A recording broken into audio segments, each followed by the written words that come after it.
ṣàkóso ara wa. Kò sẹ́mi jù ọ́ lọ ìwọ jù mí lọ. Lórílẹ̀-èdè Yorùbá Democratic Republic of the Yoruba. Kò sẹ́mi jù ọ́ lọ ìbí òjù bí lọ. Àṣebẹ̀rù làbọ̀mọ̀. Kò sábà mọ́ lórílẹ̀-èdè Yorùbá di ẹ̀wà ẹ̀yẹ. Gbogbo wa lọ́ládé lórí. Gẹ́gẹ́ bí Olódùmarè ṣe fi fún wa. Àwa lẹ́yìn ojú Olódùmarè o. Àwa làkọ́dá ayé, àwa làkọ́kọ́. Àwa làkọ́kọ́. Kò sẹ́mi jù ọ́ lọ. Àkòsí wọ́pọ̀ kò sẹ́rù. Gbogbo wa lọ́mọ aládé.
Gbogbo ogún ìbí ọmọ ìbílẹ̀ Yorùbá táwọn sí IYPDRY àti gbà padà pátápátá porongodo. Mo kí wa káàbọ̀ sí ètò ìrọ̀lẹ́ sí àṣálẹ́ yìí ní ìkànnì àìtètèjí talk show. Ọ̀sán làwọn ṣì wà níbí ìdọ́ bóyá pé àkókò ló máa ń bẹ̀rẹ̀ ètò kọ́lé léyìí ṣùgbọ́n ìròyìn yàjíyàjó tó kàn wá lọ́wọ́ ni a fẹ́ kó bọ́ sí etí ọmọ Yorùbá pé ohun tó máa fi sọ̀rọ̀ túrà náà ló wà lókè tí ẹ ti ń wò yẹn pé ọmọ Yorùbá ẹ súnmọ́ bí o ṣé ẹ ti gbọ́ wípé Àmọ̀tẹ́kùn ti bẹ̀rẹ̀ sí pa àwọn ọmọ Yorùbá láti àná yìí tí ń ṣe ọjọ́ kìíní nínú oṣù kẹwàá. Ohun tó ń fi ṣe independence fún ẹ̀yà ọmọ Yorùbá aláìgbọ́ràn nìyẹn o. Ikú òjijì kò ní kàn yín pẹ̀lú àṣẹ Ọlọ́run. Ẹ má gbàgbọ́ ní bí ajá bá forí kó iwín á mójúlé olówó ẹ̀. Ẹ má dúró o, kò ṣeé dúró wò. Ẹ káàbọ̀ sí Àtẹ̀tẹ̀jí Talk Show. Èní yìí gangan ní ọjọ́ kejì oṣù kẹwàá ní ọdún 2025. Àkọlé wa sọ wípé ọmọ Yorùbá ẹ sún Mobi. Ṣé ẹ ti gbọ́ wípé Àmọ̀tẹ́kùn ti bẹ̀rẹ̀ sí pa àwọn ọmọ Yorùbá láti àná? Àná yẹn ó coincide pẹ̀lú, well, it's not a coincidence. Àná ni wọ́n pè October 1st, ọjọ́ orí burúkú Nàìjíríà. Kì í ṣe ọjọ́ òmìnira, ọjọ́ ikú òjijì, ọdún ẹlẹ́hàá. Ibikíbi tí a bá ti rí Àmọ̀tẹ́kùn ní Yorùbá ẹ̀tẹ̀yà ta àwọn aláàbò àwọn máa tó jáde. Ṣùgbọ́n tí màmá wa fi máa jáde, tó lóra ilé fi máa jáde, táwọn òṣìṣẹ́ ilẹ̀ Yorùbá fi máa jáde, ẹ máa sá àsálà fún ẹ̀mí ara yín. Ẹ máa rìn anyhow. Ìgbèríko ìbílẹ̀ tí ibi tó máa ń jẹ́ sí ibi tí a bá ti wọ́rọ̀ Àmọ̀tẹ́kùn kì í ṣe ibi tí no go area nìyẹn for that day. Àwọn British, àwọn Britain, United Kingdom, àwọn Sharia and co, àwọn ẹni òkùnkùn àgbáyé, tábọ́dẹ̀gbà tábọ́yà àṣírí ẹ̀ máa tú amóye tí wọ́n ti gbé fún Àmọ̀tẹ́kùn. Iṣẹ́ tó ń fáwọn nìyẹn, mission wọ́n sì nìyẹn. Ọmọ Yorùbá náà ní kọ́ máa pa. Wọ́n gbàgbọ́ wípé adánitán ti dánitán kí abanijẹ́ tó dé. Gbà tí abanijẹ́ sì dé, ó bá wa lọ́wọ́ àtúnṣe. Àdúpẹ́ lọ́wọ́ Ọlọ́run fún màmá wa ìgbékalẹ̀ Olódùmarè. Ètò yìí ó lè máa gùn rárá, ó lè gbọ́n àdìsọ́, ṣùgbọ́n ó kéré ni, ó tún kúrú ni, ó tún ga, ó tún gùn, kò mátà. Ìtafẹ́kẹ́ gbọ́ lónìí ni wípé Àmọ̀tẹ́kùn táwọn rò pé ó wà fún ààbò ilẹ̀ Yorùbá nígbà tó jáde tó gbọ́ inú wa dùn. Ìjẹ́rú karùn-ún kọ́ nìyí. Wọ́n ṣe dédé kankan ilẹ̀ Yorùbá, ṣùgbọ́n nísìnyí wọ́n kúkú wá jáde gan-an láti gba àbòdè. Owó ló bá dé. Àmọ̀tẹ́kùn ti jáde báyìí o látànà nílẹ̀ Yorùbá. Ìjọba ti rí Àmọ̀tẹ́kùn, ikú lẹ rí yẹn. Kò ṣe ní kí ẹ gbìyànjú kí ẹ ṣe bẹ́ẹ̀ sí yín. Àwọn tó bá lè sọ fún wọn lónìí pé wọ́n má fojú di Àmọ̀tẹ́kùn o. Àwọn àgbáyé tá a mọ̀ sí United Kingdom, torí nǹkan àlùmọ́nì ilẹ̀ wa tó ń fẹ́ jí kó, wọ́n ti fún àwọn agbésùnmọ̀mí kan ní agbára àti àṣẹ. Àwọn Àmọ̀tẹ́kùn kọ́ máa pa ọmọ Yorùbá. Torí kọ́ jẹ́ ọmọ Yorùbá ẹ̀ ní fura sí wọn. Àwa fẹ́ kẹ́ fura sí wọn. Pé Àmọ̀tẹ́kùn láti òní lọ, a rí wọn bíi arch enemy ọmọ Yorùbá, ọ̀tá àgbáyé, ọ̀tá tó làmì tó láká fún ayé àti ìtẹ́lọ́rùn ọmọ Yorùbá. Àmọ̀tẹ́kùn ni. Wọn ò sí fún ààbò yín, ẹ má tẹ̀lé wọn, ẹ má pè wọ́n tí kọ́kọ́ bá ṣẹlẹ̀ o. Ẹ lè pẹ́ lòmíì, ẹ lè pe wòmíì. Àmọ̀tẹ́kùn lè bá pè é. Ìgbà tí ẹ lọ láti inú fry pan to fire ni. Àmọ̀tẹ́kùn has stopped being your friend. Amotekun is a traitor. Amotekun is the enemy of God in Yoruba land. Wọ́n ní agbára Olúwa lọ́dọ̀ Ọlọ́run tó ń jẹ́ èmi ni. Amotekun wọn ò ní pàtàn rẹ mọ́ látòní lọ tí kí wọ́n ti gba àbòdè sí ọmọ Yorùbá. Àwọn Yorùbá ẹ yára ẹ sá fún wọn. Ọmọ Yorùbá ẹ súnmọ́ bí o. Ṣé ẹ ti gbọ́ wípé Àmọ̀tẹ́kùn ti bẹ̀rẹ̀ sí pa àwọn ọmọ Yorùbá láti àná lọ, láti on the 1st of the October. Wọn ò rí kankan tó jẹ́ eré láti ṣe gbogbo orí náà máa ṣe. Torí wo ni wọ́n need. Kí bí máa bá pa wọ́n mọ́, bí dẹ̀ máa pa wọ́n kú ni. Èyí ń gbà àbọ̀dẹ̀. Ẹ ń gbowó. Àṣírí ṣe máa tú létà lọ́jọ́ iwájú àwọn ọmọ yìí tí wọ́n gbà lọ́wọ́ ìjọba British, ìjọba Bere tó bí Yorùbá ṣe máa ń pè é lókè òkun. British kó náà máa ń pè wọ́n. Wọ́n ti rán Àmọ̀tẹ́kùn jáde láti máa pa àwọn ọmọ aládé. ẹ ṣọ́ra o ẹ má jẹ̀sí wípé tí a bá wípé Àmọ̀tẹ́kùn tí ń operate àbí tí wọ́n wà wọ́n á fún ara yìí sí yín o kódà àwọn lè fún yín lómi mu ọ̀tá Yorùbá ní Àmọ̀tẹ́kùn jẹ́ láti àná lọ.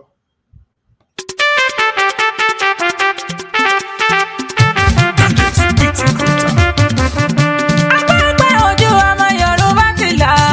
Ìrọ̀rùn ti dé Yorùbá ò ṣẹ̀rù mọ́. A ti rí dájú ẹ̀ pé ọlọ́pìlẹ̀. Kò sí ti jẹ́ Nàìjíríà ẹ̀mọ́ lásán ni. Orílẹ̀-èdè kan ni wọ́n pè ní Nàìjíríà. Èdè wa yàtọ̀ ìṣe wa ò sì jọra wọn. Ìran Yorùbá ò sí lábẹ́ Nàìjíríà. Torí Nàìjíríà ò kí ń ṣorílẹ̀-èdè rárá. Àpapọ̀ àwọn aláìsàn ti tán lópìlẹ̀. Nàìjíríà ta fi rò wípé orílẹ̀-èdè ló jẹ́. Amalgamation tí wọ́n ṣe ìyẹn nígbà ni. Ó ti túká láti ọdún 2014. Lẹ́yìn ìgbà tó pọ́gọ́rùn-ún ọdún tó ti wà. Láti fi rọ́pẹ́ Nàìjíríà ní ọ̀kan ṣoṣo. Irọ́ ni wọ́n fi pe Nàìjíríà ní ọ̀kan ṣoṣo. Ìyẹn náà ṣe ń ṣe gbogbo iṣẹ́kíṣẹ́, iṣẹ́ ẹ̀ṣẹ̀, iṣẹ́ pààyàn-pààyàn, iṣẹ́ mùjẹ̀mùjẹ̀. Ó rọrùn láti ṣe ẹmọ wá ẹ̀. Kò tán wọ́n lára, wọn kì í ṣe ọmọ orílẹ̀-èdè Yorùbá, wọn kì í ṣe IYPDRY. Ní Yorùbá ṣe máa ń sọ pé bá mi tọ́mọ mi kò dénú ọlọ́mọ. Ojú lalákàn fi ń ṣe orí. Abiyamọ tí ó mọ rírì ọmọ bíbí kò kàn ní fún ọmọ ẹ̀dá gbẹ́ndẹ́kẹ́ lọ́wọ́ aráàta. Bẹ́ẹ̀ lọ̀rọ̀ Àmọ̀tẹ́kùn rí. Òjíṣẹ́ Sàtánì ni wọ́n, irinṣẹ́ lọ́wọ́ àwọn abàmì ẹ̀dá ni wọ́n. Àmọ̀tẹ́kùn wọn ò gbọ́dọ̀ bá Yorùbá jẹ́ orúkọ mọ́ láyé àti láéláé nítorí pé wọ́n ti gba bodè. Látàná ní ìwé èèyàn tó ti pa ọgbọ̀n Àmọ̀tẹ́kùn ló kù ń sìn tó máa rìn ní gbogbo mẹ́rin ilẹ̀ Yorùbá yẹn gẹ́gẹ́ bí apààyàn àwọn agbénipa. Àmọ̀tẹ́kùn ni wọ́n ṣe bẹ̀rẹ̀ ni wọ́n ti rí àṣewọ̀n Yorùbá ìlọ́nà àjẹkẹ́ gbọ́. While we are on that, mo fẹ́ fi àwòrán kékeré kan hàn wá pé gbogbo èèyàn ni wọ́n dà síta láti máa ṣe tí ò tọ́. Àwọn ọmọ Fúlàní kan náà lọ gbé omi wọ́n dà sínú wọ́n dà oògùn májèlé sínú omi tí bóyá ó tọ̀ síbí ẹ̀ ó ṣe nǹkan kan já sínú omi. Ta náà máa ń ta omi fún? Yorùbá náà máa ń ta omi fún. Yorùbá ní kì í ṣẹlẹ̀ mìíràn. Yorùbá gbogbo àìpẹ́ yìí fẹ́ pa á lẹ́mọ̀ pé a simple gan ni. Èèyàn lè bẹ ìjà láàárọ̀ kó di ọ̀rẹ́ kí wà á tẹ́ yẹn pẹ̀lú ọ̀rẹ́ mi méjì kẹ́tọ́ máa ṣeré. Yorùbá mọ bí a ṣe ń gbójú kúrò, Yorùbá mọ bá a ṣe ń dáríjì ni. Ṣùgbọ́n Àmọ̀tẹ́kùn àti ràn wọ́n jáde báyìí pẹ̀lú òbítíbitì owó dẹ̀ ní ìwọ̀n tó ń gbà ó kó máa pa ọmọ Yorùbá. Population dissemination máa máa sọ ń pa ẹ̀. Pé ti Nàìjíríà yẹn lẹ fẹ́ yóò jẹ́ ìlú àgbélẹ̀rọ ni. Nàìjíríà kìí ṣe orílẹ̀-èdè. Tó bá jẹ́ orílẹ̀-èdè ni wọn ò ní gba ẹnikẹ́ni láàyè láti máa pa ọmọ ìbílẹ̀ wọn ní ṣe. Wọn kò mọ́mú láyà wọn torí pé díẹ̀ ní Tàlàbá ọ̀ díẹ̀ ní ti Ìdòwú nínú ìbejì. Ọkàn wọn ló túmọ̀ sí. Ẹ ká wo àwòrán kékeré yìí nípa bọ́n ṣe ń gbé májèlé fún àwọn Yorùbá jẹ.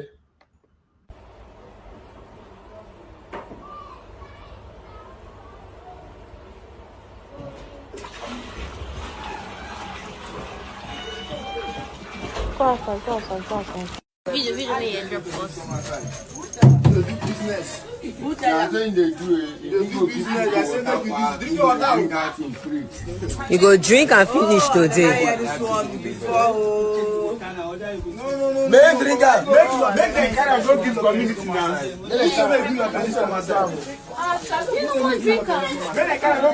Yes, sir. I told you. You go bring water for people, you go piss inside the water, come sell and give people. No be wickedness be that. And we dey use am cool. What about the drink and Drink out, you will drink that food from there.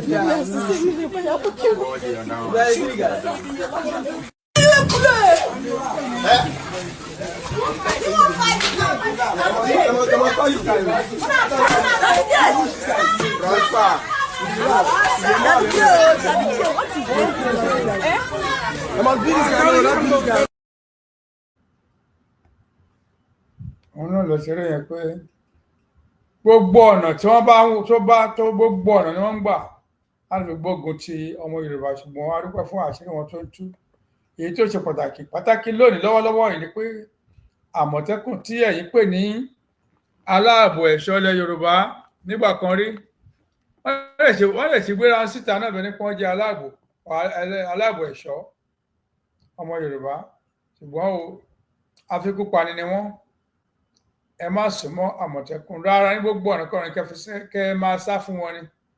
Bí wọ́n sì tẹ́lẹ̀ wọn, ẹ má fojú jọ wọn, ẹ má wà pẹ̀lú wọn. Àmọ̀tẹ́kùn de àwọn gangan ni àwọn British gbé owó lé lọ́wọ́ báyìí. Wọ́n fún wọn iṣẹ́ tí wọ́n gbà nìyẹn la ṣe ń tẹnu mọ́ báyìí. Wọ́n yọṣẹ́ ẹ̀ láàyò ní iṣẹ́ táwọn fẹ́ ṣe tí wọ́n nìyẹn pé kí wọ́n wá pa ọmọ Yorùbá. Bá kọ̀ràn kí wọ́n mú èní ọ̀dà náà máa mú. Ìwọ náà ogun àgbọ̀tẹ́lẹ̀ kì í parọ́. Wọ́n ní àrò tó bá gbọ́n ni o. Kẹ má bàa ṣe kúkú òjijì. Kẹ má bàa fẹ̀jẹ̀ yín wẹ̀. Àmọ̀tẹ́kùn kọ́ nísìnyí ni mujẹmujẹ. Organ harvesters ilẹ̀ Yorùbá Àmọ̀tẹ́kùn ni o.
Tiwa, tiwa, oh, tiwa.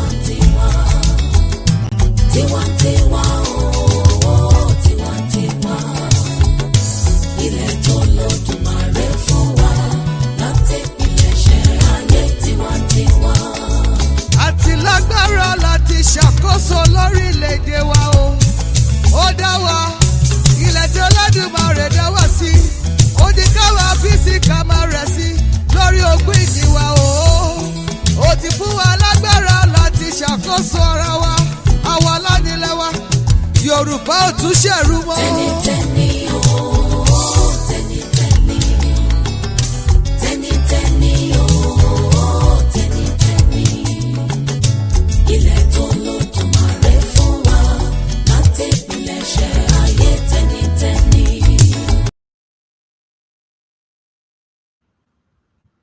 Nǹkan méjì ló ń bá Democratic Republic of the Yoruba jagun right now. Àwọn tó ń fẹ́ pa ìran Yorùbá rẹ́ tí ò lè ṣeé ṣe láyé àti láéláé. Àwọn tó fẹ́ máa wa ohun àlùmọ́ọ́nì ilẹ̀ Yorùbá, gbogbo nǹkan tó bá wá ń rí lójoojúmọ́ abẹ́ nǹkan méjì ló wà, kán palẹ̀ wa rẹ́, kán sì máa wa ohun àlùmọ́ọ́nì ilẹ̀ wa, kán máa jí gbé. Ẹ má jẹ́ ká gbàgbé ọ̀rọ̀ yìí bó ṣe kéré tó lójú yẹn ó nípa lọ́pọ̀lọpọ̀. Bí ọmọ Yorùbá kan bá fọ̀ ìṣẹ̀lẹ̀ tó bá kú, ikú yòówù kò jẹ́, ìbàjẹ́ kú rere, ìbàjẹ́ kú burúkú, àní kúkú burúkú, àti ní kúkú ọ̀wọ́wọ́, àti ní kú ní àìpẹ́ ọjọ́, àní fọjọ́ lọ́jọ́ lọ. Ọ̀rọ̀ ikú kò lè ká máa sọ lónìí rárá. Ọ̀rọ̀ ìyè, ọ̀rọ̀ ijó, ọ̀rọ̀ ẹ̀yẹ pé mo àmà tó jáde o, olórí adé máa tó jáde o sílùú Ìbàdàn, tó dẹ̀ máa jáde láìpẹ́ pẹ̀lú àṣẹ Ọlọ́run. Ìgbọ́n a ò gbọ́dọ̀ rí kásúpẹ́ ò rí, ìyẹn wà bẹ́ẹ̀. Láti àná lọ ń kọ́ a gbọ́ pé Àmọ̀tẹ́kùn lè jáde síta, wọ́n ti gba owó ní ọ̀dẹ̀ má gbowó kan máa ṣiṣẹ́ apààyàn. Wọn ò pa Ìgbò, wọn ò pa Fúlàní o, wọn ò pa Hausa o, Yorùbá ni wọ́n tọ́jú sí o. Torí Yorùbá ni gbogbo àgbáyé fẹ́ kó, wọ́n ti fẹ́ rí ohun tó ń jẹ́ Yorùbá ni. Torí àwọn nǹkan tó wá rìn mọ́lẹ̀ láì bẹ́ẹ̀ sọ àtàwọn àárín lórí ẹ̀ lójoojúmọ́ yẹn, àwọn míì wà tẹ́ kọ́lé sórí wọn. Ó lágbára, àbùkù tán ni. Orin yẹn sọ fún wa pé tiwa tí tó jẹ́ tiwa ni tẹ́nitẹ́ni. Ilẹ̀ tí Elédùmarè pèsè fún àwa la ní, kì í ṣe ẹnìkan kan, àwa la ní, àwa la sì máa gbádùn ẹ̀ pẹ̀lú àṣẹ Elédùmarè. Wọ́n ń ṣe wọ́n ń ṣe wọ́n ń ṣe wọ́n ń ṣe Ọlọ́run ti ṣe ìtàn.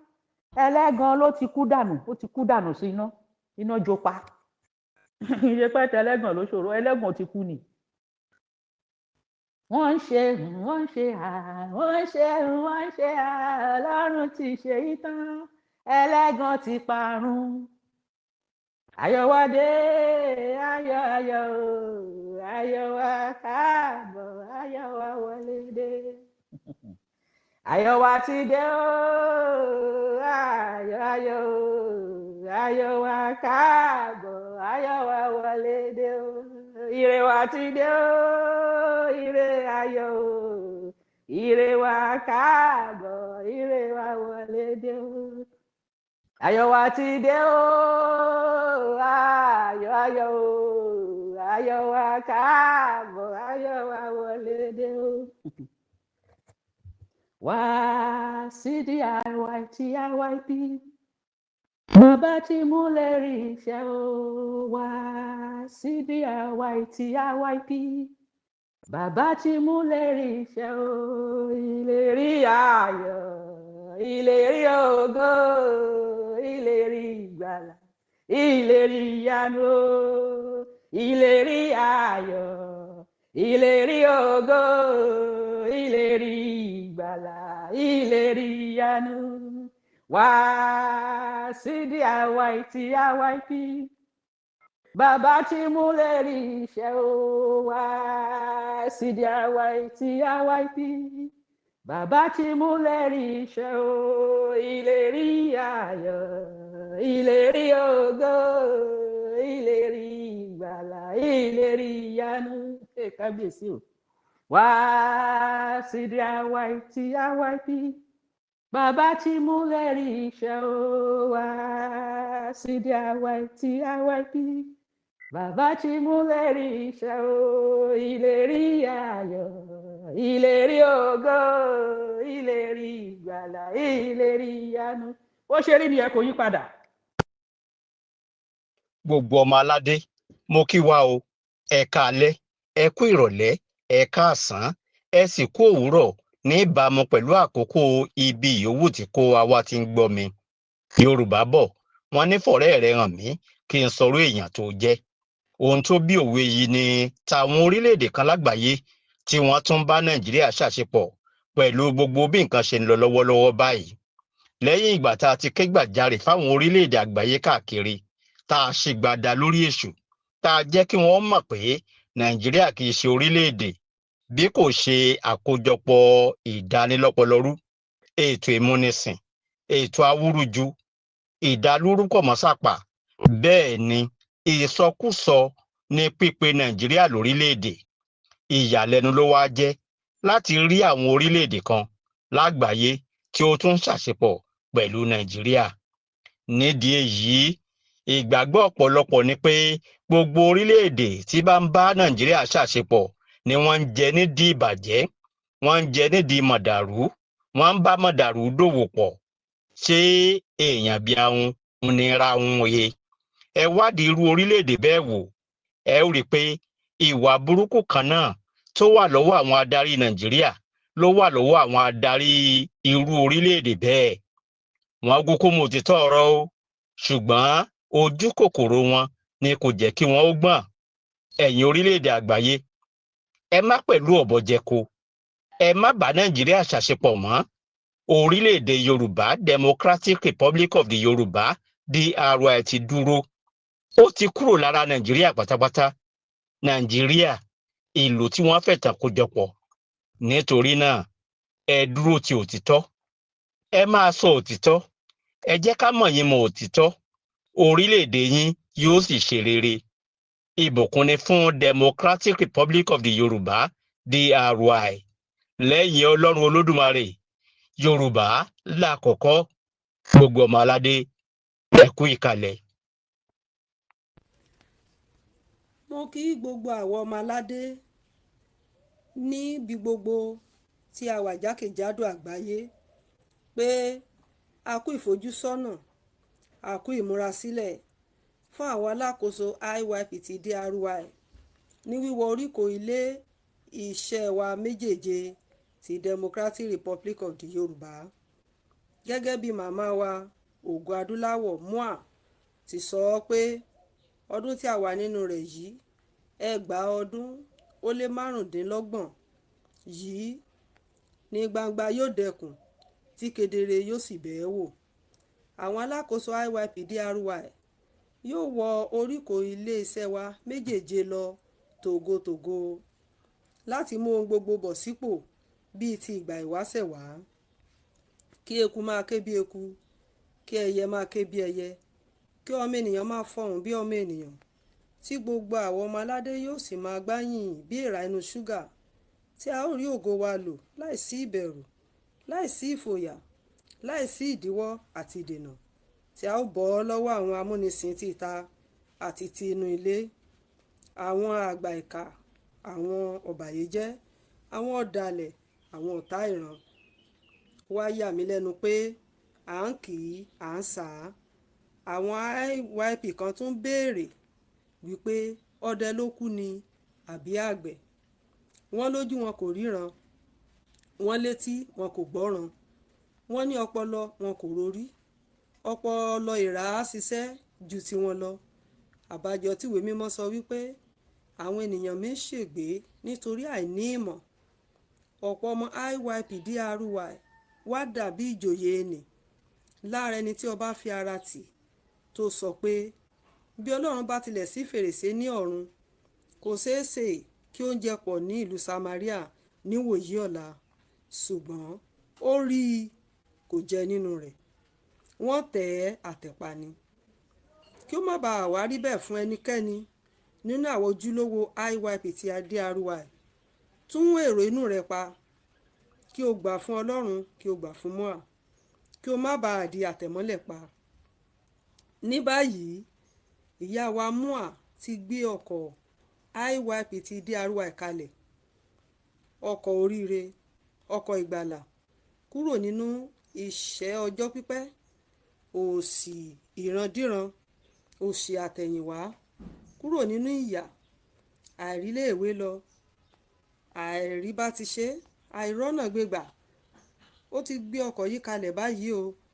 mọ́ àwa ń kọ orin wípé ẹ wá wọ ọkọ̀ ìgbàlà di Arúwà, ẹ wá wọ ọkọ̀ ìgbàlà di Arúwà, káláyà máyà rẹ kí o tètè wá wọ ọkọ̀ yìí, kọ́lọ́kọ́ mọ́kọ́ rẹ kí o tètè wá wọ ọkọ̀ yìí, mú aláwọ̀ ọkọ̀ ìgbàlà di Arúwà, mú ní awakọ̀ ọkọ̀ ìgbàlà di Arúwà.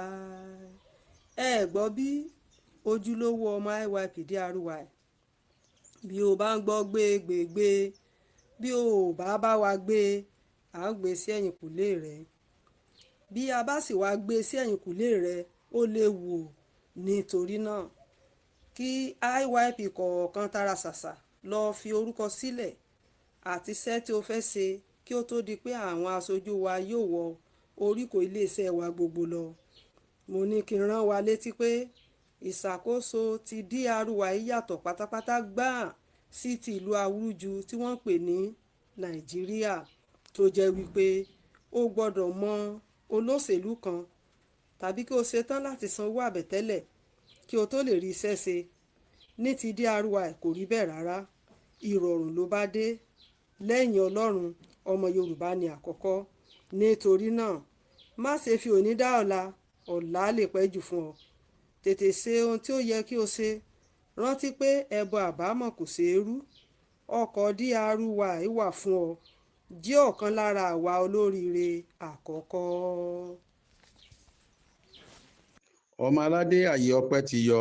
gbogbo àwọn tó jẹ́ wípé àwọn ọ̀bàyéjẹ́ ti gba oko wọn tí wọ́n sì gbé fún àjèjì, tàbí wọ́n gba ilé yín, wọ́n fẹ́ owó agbára gbá yín lójú. pàápàá jùlọ gbogbo àwọn gómìnà Nàìjíríà tí kìí ṣe orílẹ̀-èdè, tí kìí ṣe ìlú, tí wọ́n ti lé yín kúrò ní orí ilẹ̀ yín tàbí wọ́n wó ilé mọ́ yín lórí. àyè ọpẹ́ ti yọ báyìí. gbogbo àwọn tó jẹ́ wípé ẹ wà ní ìgbèríko káàkiri tí àwọn agbésùnmọ̀mí ti lé kúrò ní abúlé yín, tí wọ́n ti lé yín kúrò lórí ilẹ̀ yín, àkókò ọpẹ́ àti àkókò ìyìn àti àkókò ijó ni eléyìí fún yín. torí ọ̀nà kan ṣoṣo tí ẹ fi lè rí àwọn ohun ìní yín gbà padà, òun náà ni wípé kí gbogbo wa pátápátá kí a jọ fọwọ́sowọ́pọ̀ pẹ̀lú àlàkalẹ̀ rere tí Olódùmarè gbélé mọ̀mọ́ wa Modúpẹ́ọlá Onítìrí Abíọ́lá lọ́wọ́. nínú rẹ̀ ni òmìnira yín wà, nínú rẹ̀ ni oríire wa wà, nínú rẹ̀ ni ayọ̀ àti ìṣẹ́gun wa wà. nítorí ìdí èyí, gbogbo àwọn tó jẹ́ wípé wọ́n ti gba ilé yín tí ẹ sì ní àwọn ìwé ẹ̀rí yín lọ́wọ́ tó jẹ́ ìwé ilẹ̀ yín, ẹ fi ọkàn balẹ̀, nítorí wípé gbogbo rẹ̀ pátápátá ní orílẹ̀-èdè Democratic Republic of the Yorùbá yóò gbà padà fún yín. wọn ò gba ẹ̀tọ́ yín fún yín. bẹ́ẹ̀ sì ni inú yín yóò dùn, ayọ̀ yín yóò sì kún. torí ìdí èyí, ẹ jẹ́ kí gbogbo wa pátápátá kí a jọ fọwọ́sowọ́pọ̀ pẹ̀lú àwọn alákòóso wa tí wọ́n yóò wọ oríkò iléeṣẹ́ ìṣàkóso wọn láìpẹ́ láì jìnnà nínú ọdún yìí. kí gbogbo wa jìjọ wá jó, kí a jọ jáde, kí a wá yọ̀, nítorí ọ̀nà kan ṣoṣo tí ẹ fi lè rí àwọn ohun ìní yín gbà padà nìyí. torí oríire wa ti dé ní orílẹ̀-èdè Democratic Yorùbá.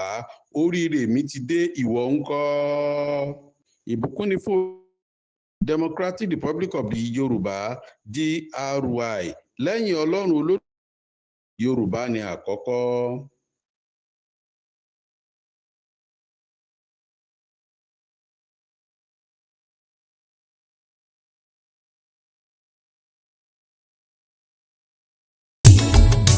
Tiwantiwa o, tiwantiwa, tiwantiwa o, tiwantiwa, ilẹ̀ tó lódùmarè fún wa láti ìpilẹ̀ṣẹ̀ ayé tiwantiwa.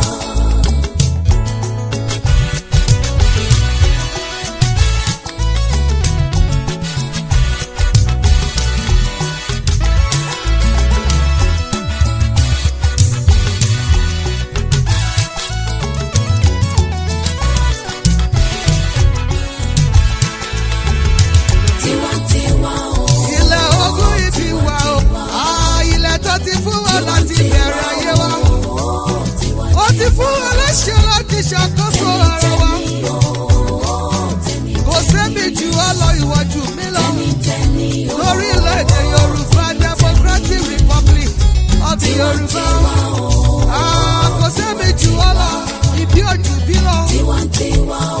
Bàṣẹ bẹ̀rù làbọ̀bọ̀, kò sábà mọ́ lórílẹ̀-èdè Yorùbá di àwa ẹ̀yẹ. Gbogbo wa láládé lórí, gẹ́gẹ́ bí Olódùmarè ṣe fi fún wa. Àwa lẹ́yìn ojú Olódùmarè o. Àwa làkọ́dá ayé, àwa làkọ́kọ́, àwa làkọ́kọ́. Kò sẹ́mi jù ọ́ lọ, àkòsí wà pọ̀ kò sẹ́rù. Gbogbo wa lọ́mọ aládé.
ẹ má jẹ́ ká gbàgbé pé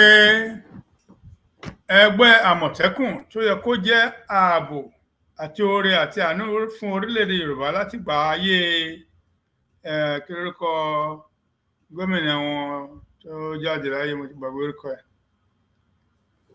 òun ló fọwọ́ sí ń gbà yẹn, gómìnà tí ẹ mo gbàgbé orúkọ wọn kọ́ máa rántí orúkọ ẹ̀, ṣùgbọ́n wọ́n á rí i pé irọ́ ló bá wa, irọ́ ló bá dé, wọn ò gbóòtú dání.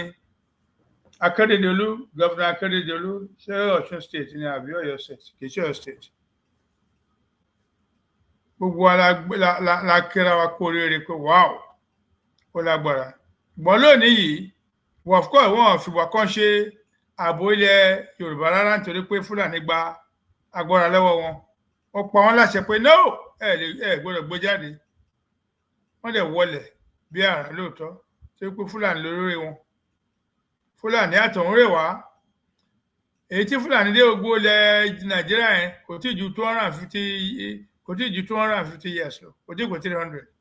Meanwhile, Yorùbá ti wà níkàlẹ̀ for well over 13,000 years, over 13,000 years, maybe 1 million years, maybe so, but over 13,000. Torí wọ́n rí fossil record kan ní ìlú kan ní side Ondo ní ló máa jẹ́ about 3 years ago. Wọ́n wá lè gbé ìkíní ẹ̀ sí US, mo rò pé US nígbà wọn ṣe carbon forensic ẹ̀. Wọ́n ṣe wádìí ìjìnlẹ̀ lórí obìnrin kan tó ń rí nílẹ̀ nílùú níbì kan ní Ondo State. Fossil record yẹn ṣe pé orí yẹn ó ti wà ń bẹ̀ for 13,000 years ago. Ẹgbẹ̀rún ọdún 13 lórí yẹn ti wà ń bẹ̀. Obìnrin ló ní orí náà. Ní Ondo State, yes. Bàbá Fúlàní tó wá ń dúnkokò tó ń pààyàn kiri tó bọ́ ṣe wọ́n yìí. Àtọ̀húnrè wọn ni wá. Ṣùgbọ́n kí ló fà á tó fi ṣeé ṣe fún wọn bẹ́ẹ̀? Olè ilé ọ̀tá alé ló ṣílẹ̀kùn fún olè ìta àti ọ̀tá ìta. Níṣẹ́ àwọn Yorùbá, àwọn bí Àmọ̀tẹ́kùn.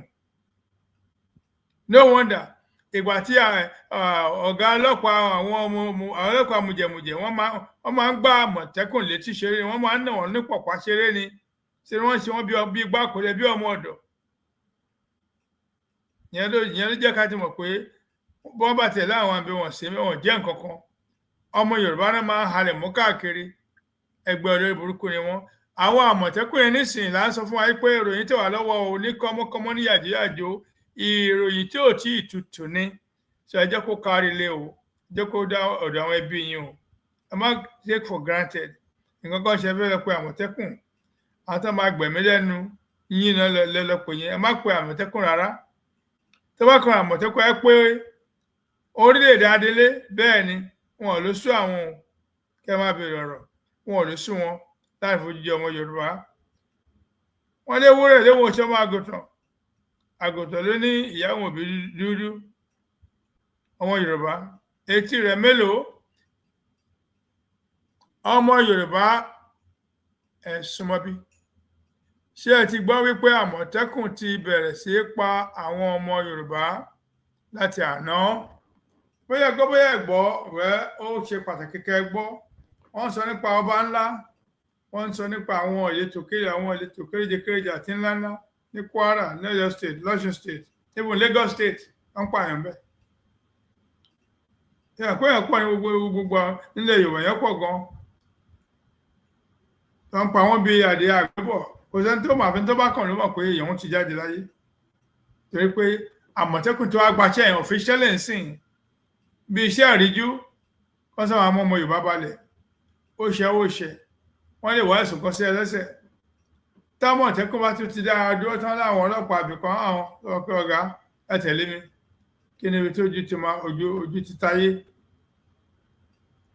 Àwọn ni amúnisìn lò lọ́wọ́lọ́wọ́ yìí. Gẹ́gẹ́ bí ọ̀tá orílẹ̀-èdè, ọ̀tá ni wọ́n jẹ́ fún orílẹ̀-èdè Yorùbá tíátíá. Ẹ má bọlá fún wọn. Ṣé ni kọ́kọ́ wọn out kẹ́ gégùn fún wọn ẹ bá ti rí wọn. Àmọ̀tẹ́kùn kọ́ ó ti wà bòde.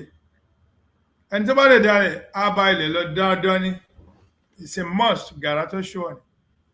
Àmọ̀tẹ́kùn kì í ṣe ara wa rárá. Torí bẹ́ẹ̀ náà ṣe máa bá ilẹ̀ lọ́nà tí wọ́n ti dalẹ̀ ọmọ Yorùbá.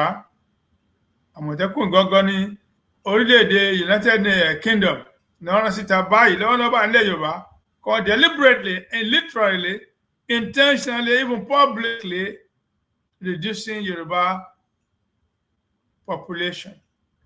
Àwọn ìdílé máa fi sọ pé a máa bí sí o, ẹ múra sílẹ̀.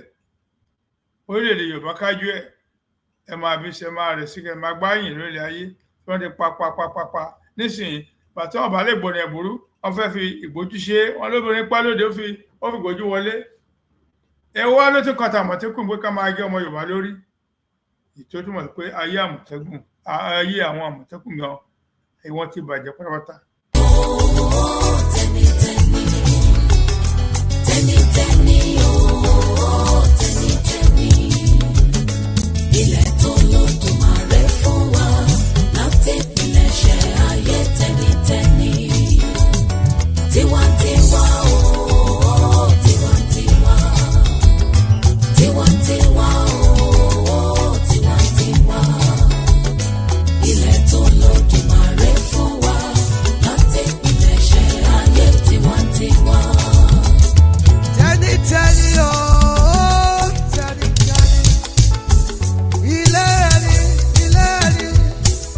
ilé àjogúnbá ẹni tẹ́ni ni o àwọn alánilẹ̀ wa Democratic Republic of the Yoruba ilẹ̀ tó lọ́dúnbàrẹ̀ fún wa tó ṣọ̀ fún wàrà àti oyin.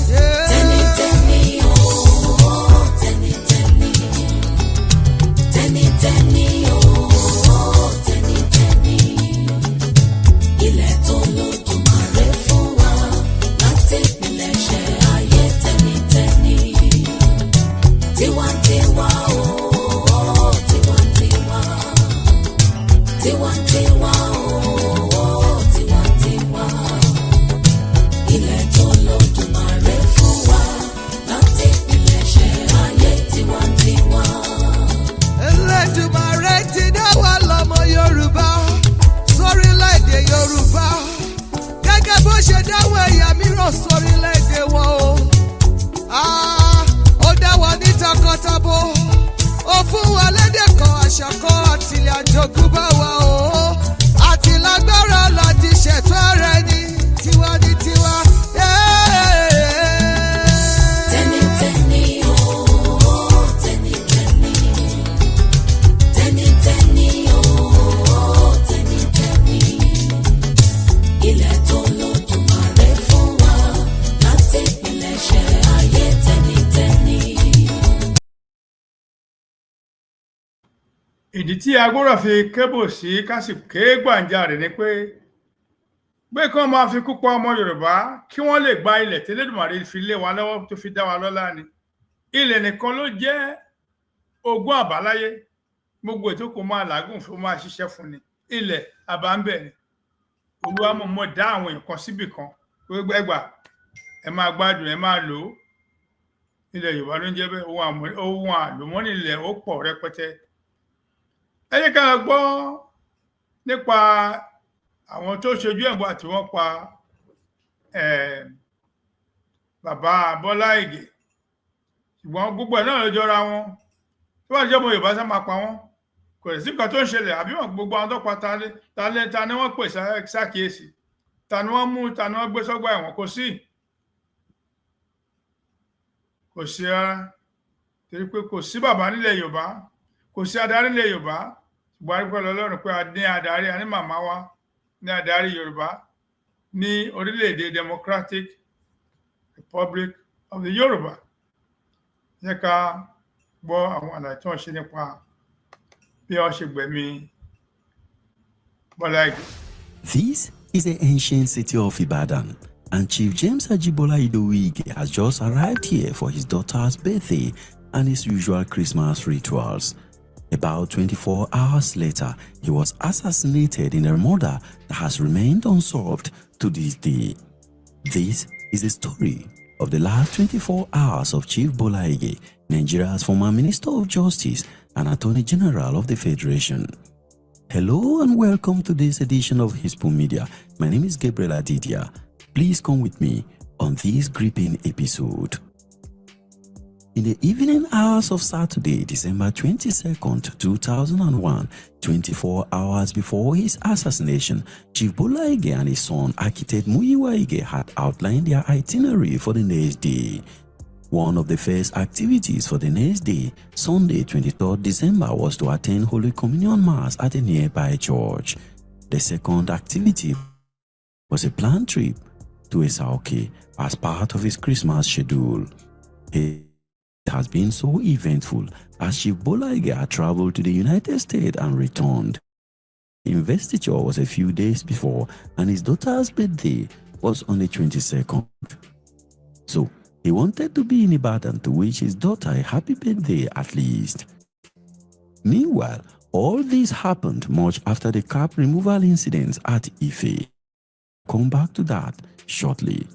Before we continue with the story, let me invite you to take a moment to hit the like button on this video and subscribe to Hispu Media if you have not done so already.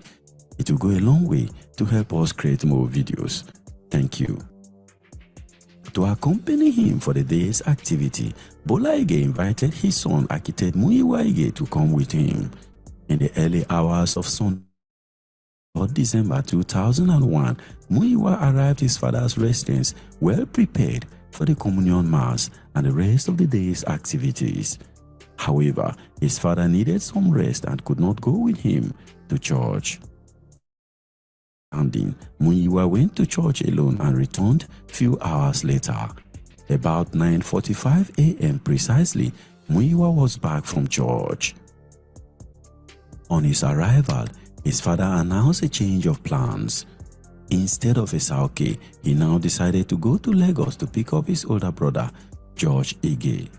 Though Muyiwa was surprised at this sudden change of plans, he had no choice but to comply. At about 11:45, Bolaige set out on a journey to Lagos. It was a harrowing 3.5-hour journey. After overcoming a series of traffic gridlock along the way, they arrived safely at Igbobi in Lagos State. Their stay in Lagos was brief but impactful. He was able to convince his brother to come with him. At about 3:20 p.m., Chief Bolaige picked up his brother at Igbobi and headed back to Ibadan.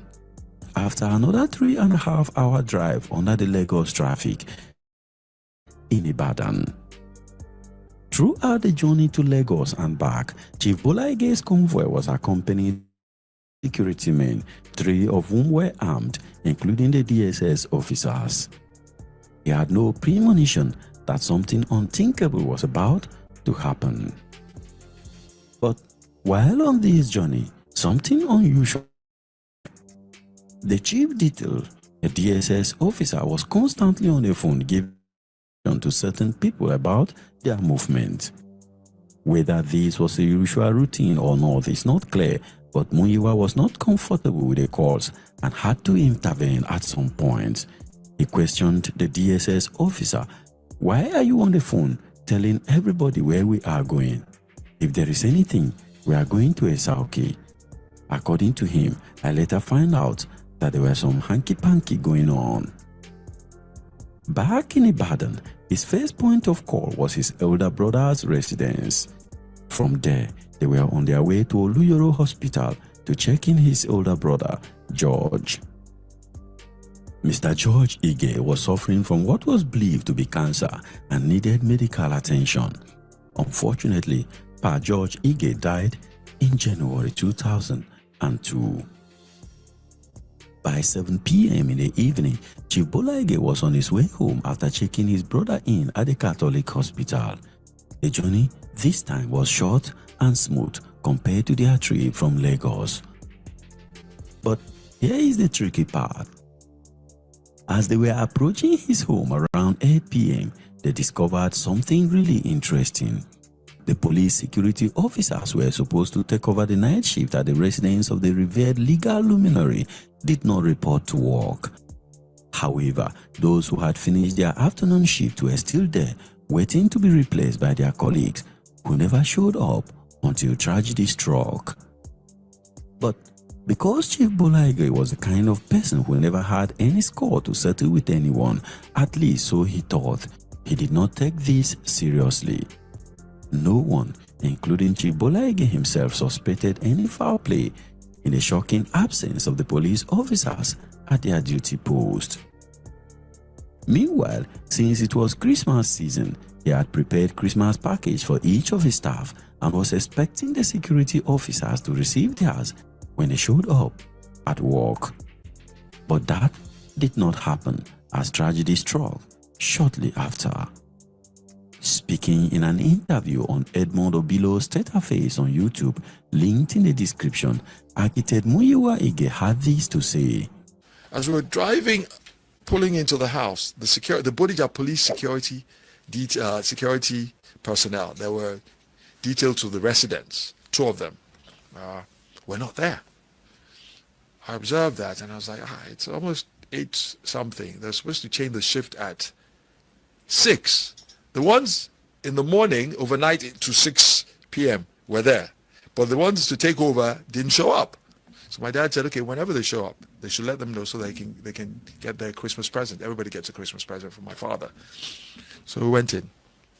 And then less than 8, 9, 10 minutes later was when the invaders came. The invaders? Okay, the murderers, the assassins. Nobody has ever come into that house. No, there's never been an armed robbery in that house, ever. By this time, did Bola Ige give the security men the permission to leave the compound? No, I was there. We were together. Remember they said, he asked them if they had eaten. My aunt had gone upstairs. Okay. So they were going to take my aunt to Oluyole here, just around the corner. Before going to eat? Then they would come back. So your aunt was still upstairs? Yes. When the invaders arrived? Yes. It's a something-year-old woman. You were with your dad when the invaders came? No, I was... Well, if I were with him, maybe it would have been a different story. But I wasn't. Where were you? He had just come and put his agbada on his shoulder. He said, Oluwiwa, my beloved, we're going tomorrow morning. So he was going to pack the Christmas lights. So at that point, he went upstairs to his room. Then my son, my wife, and my aunt.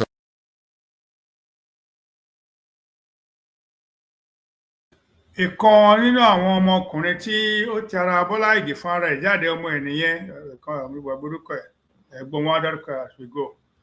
Ó ń ṣe àlàyé bí wọ́n ṣe wá pa bàbá òun mọ́lé nígbà tí wọ́n ṣe ayẹyẹ ọjọ́ ìbí ọmọ Bọ́lá Ìgè kan bóyá bí ọ̀sẹ̀ kan lẹ́yìn ìgbà yẹn ṣùgbọ́n gbogbo wọn ṣe plot ikú tó pa Bọ́lá Ìgè nígbà tó dé láti kó ni ọmọ yẹn ń ṣe àlàyé fún àtàbáyẹ̀ṣẹ̀ wọlé.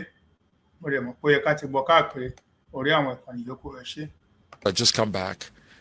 We now went up to the 2 wings of the house.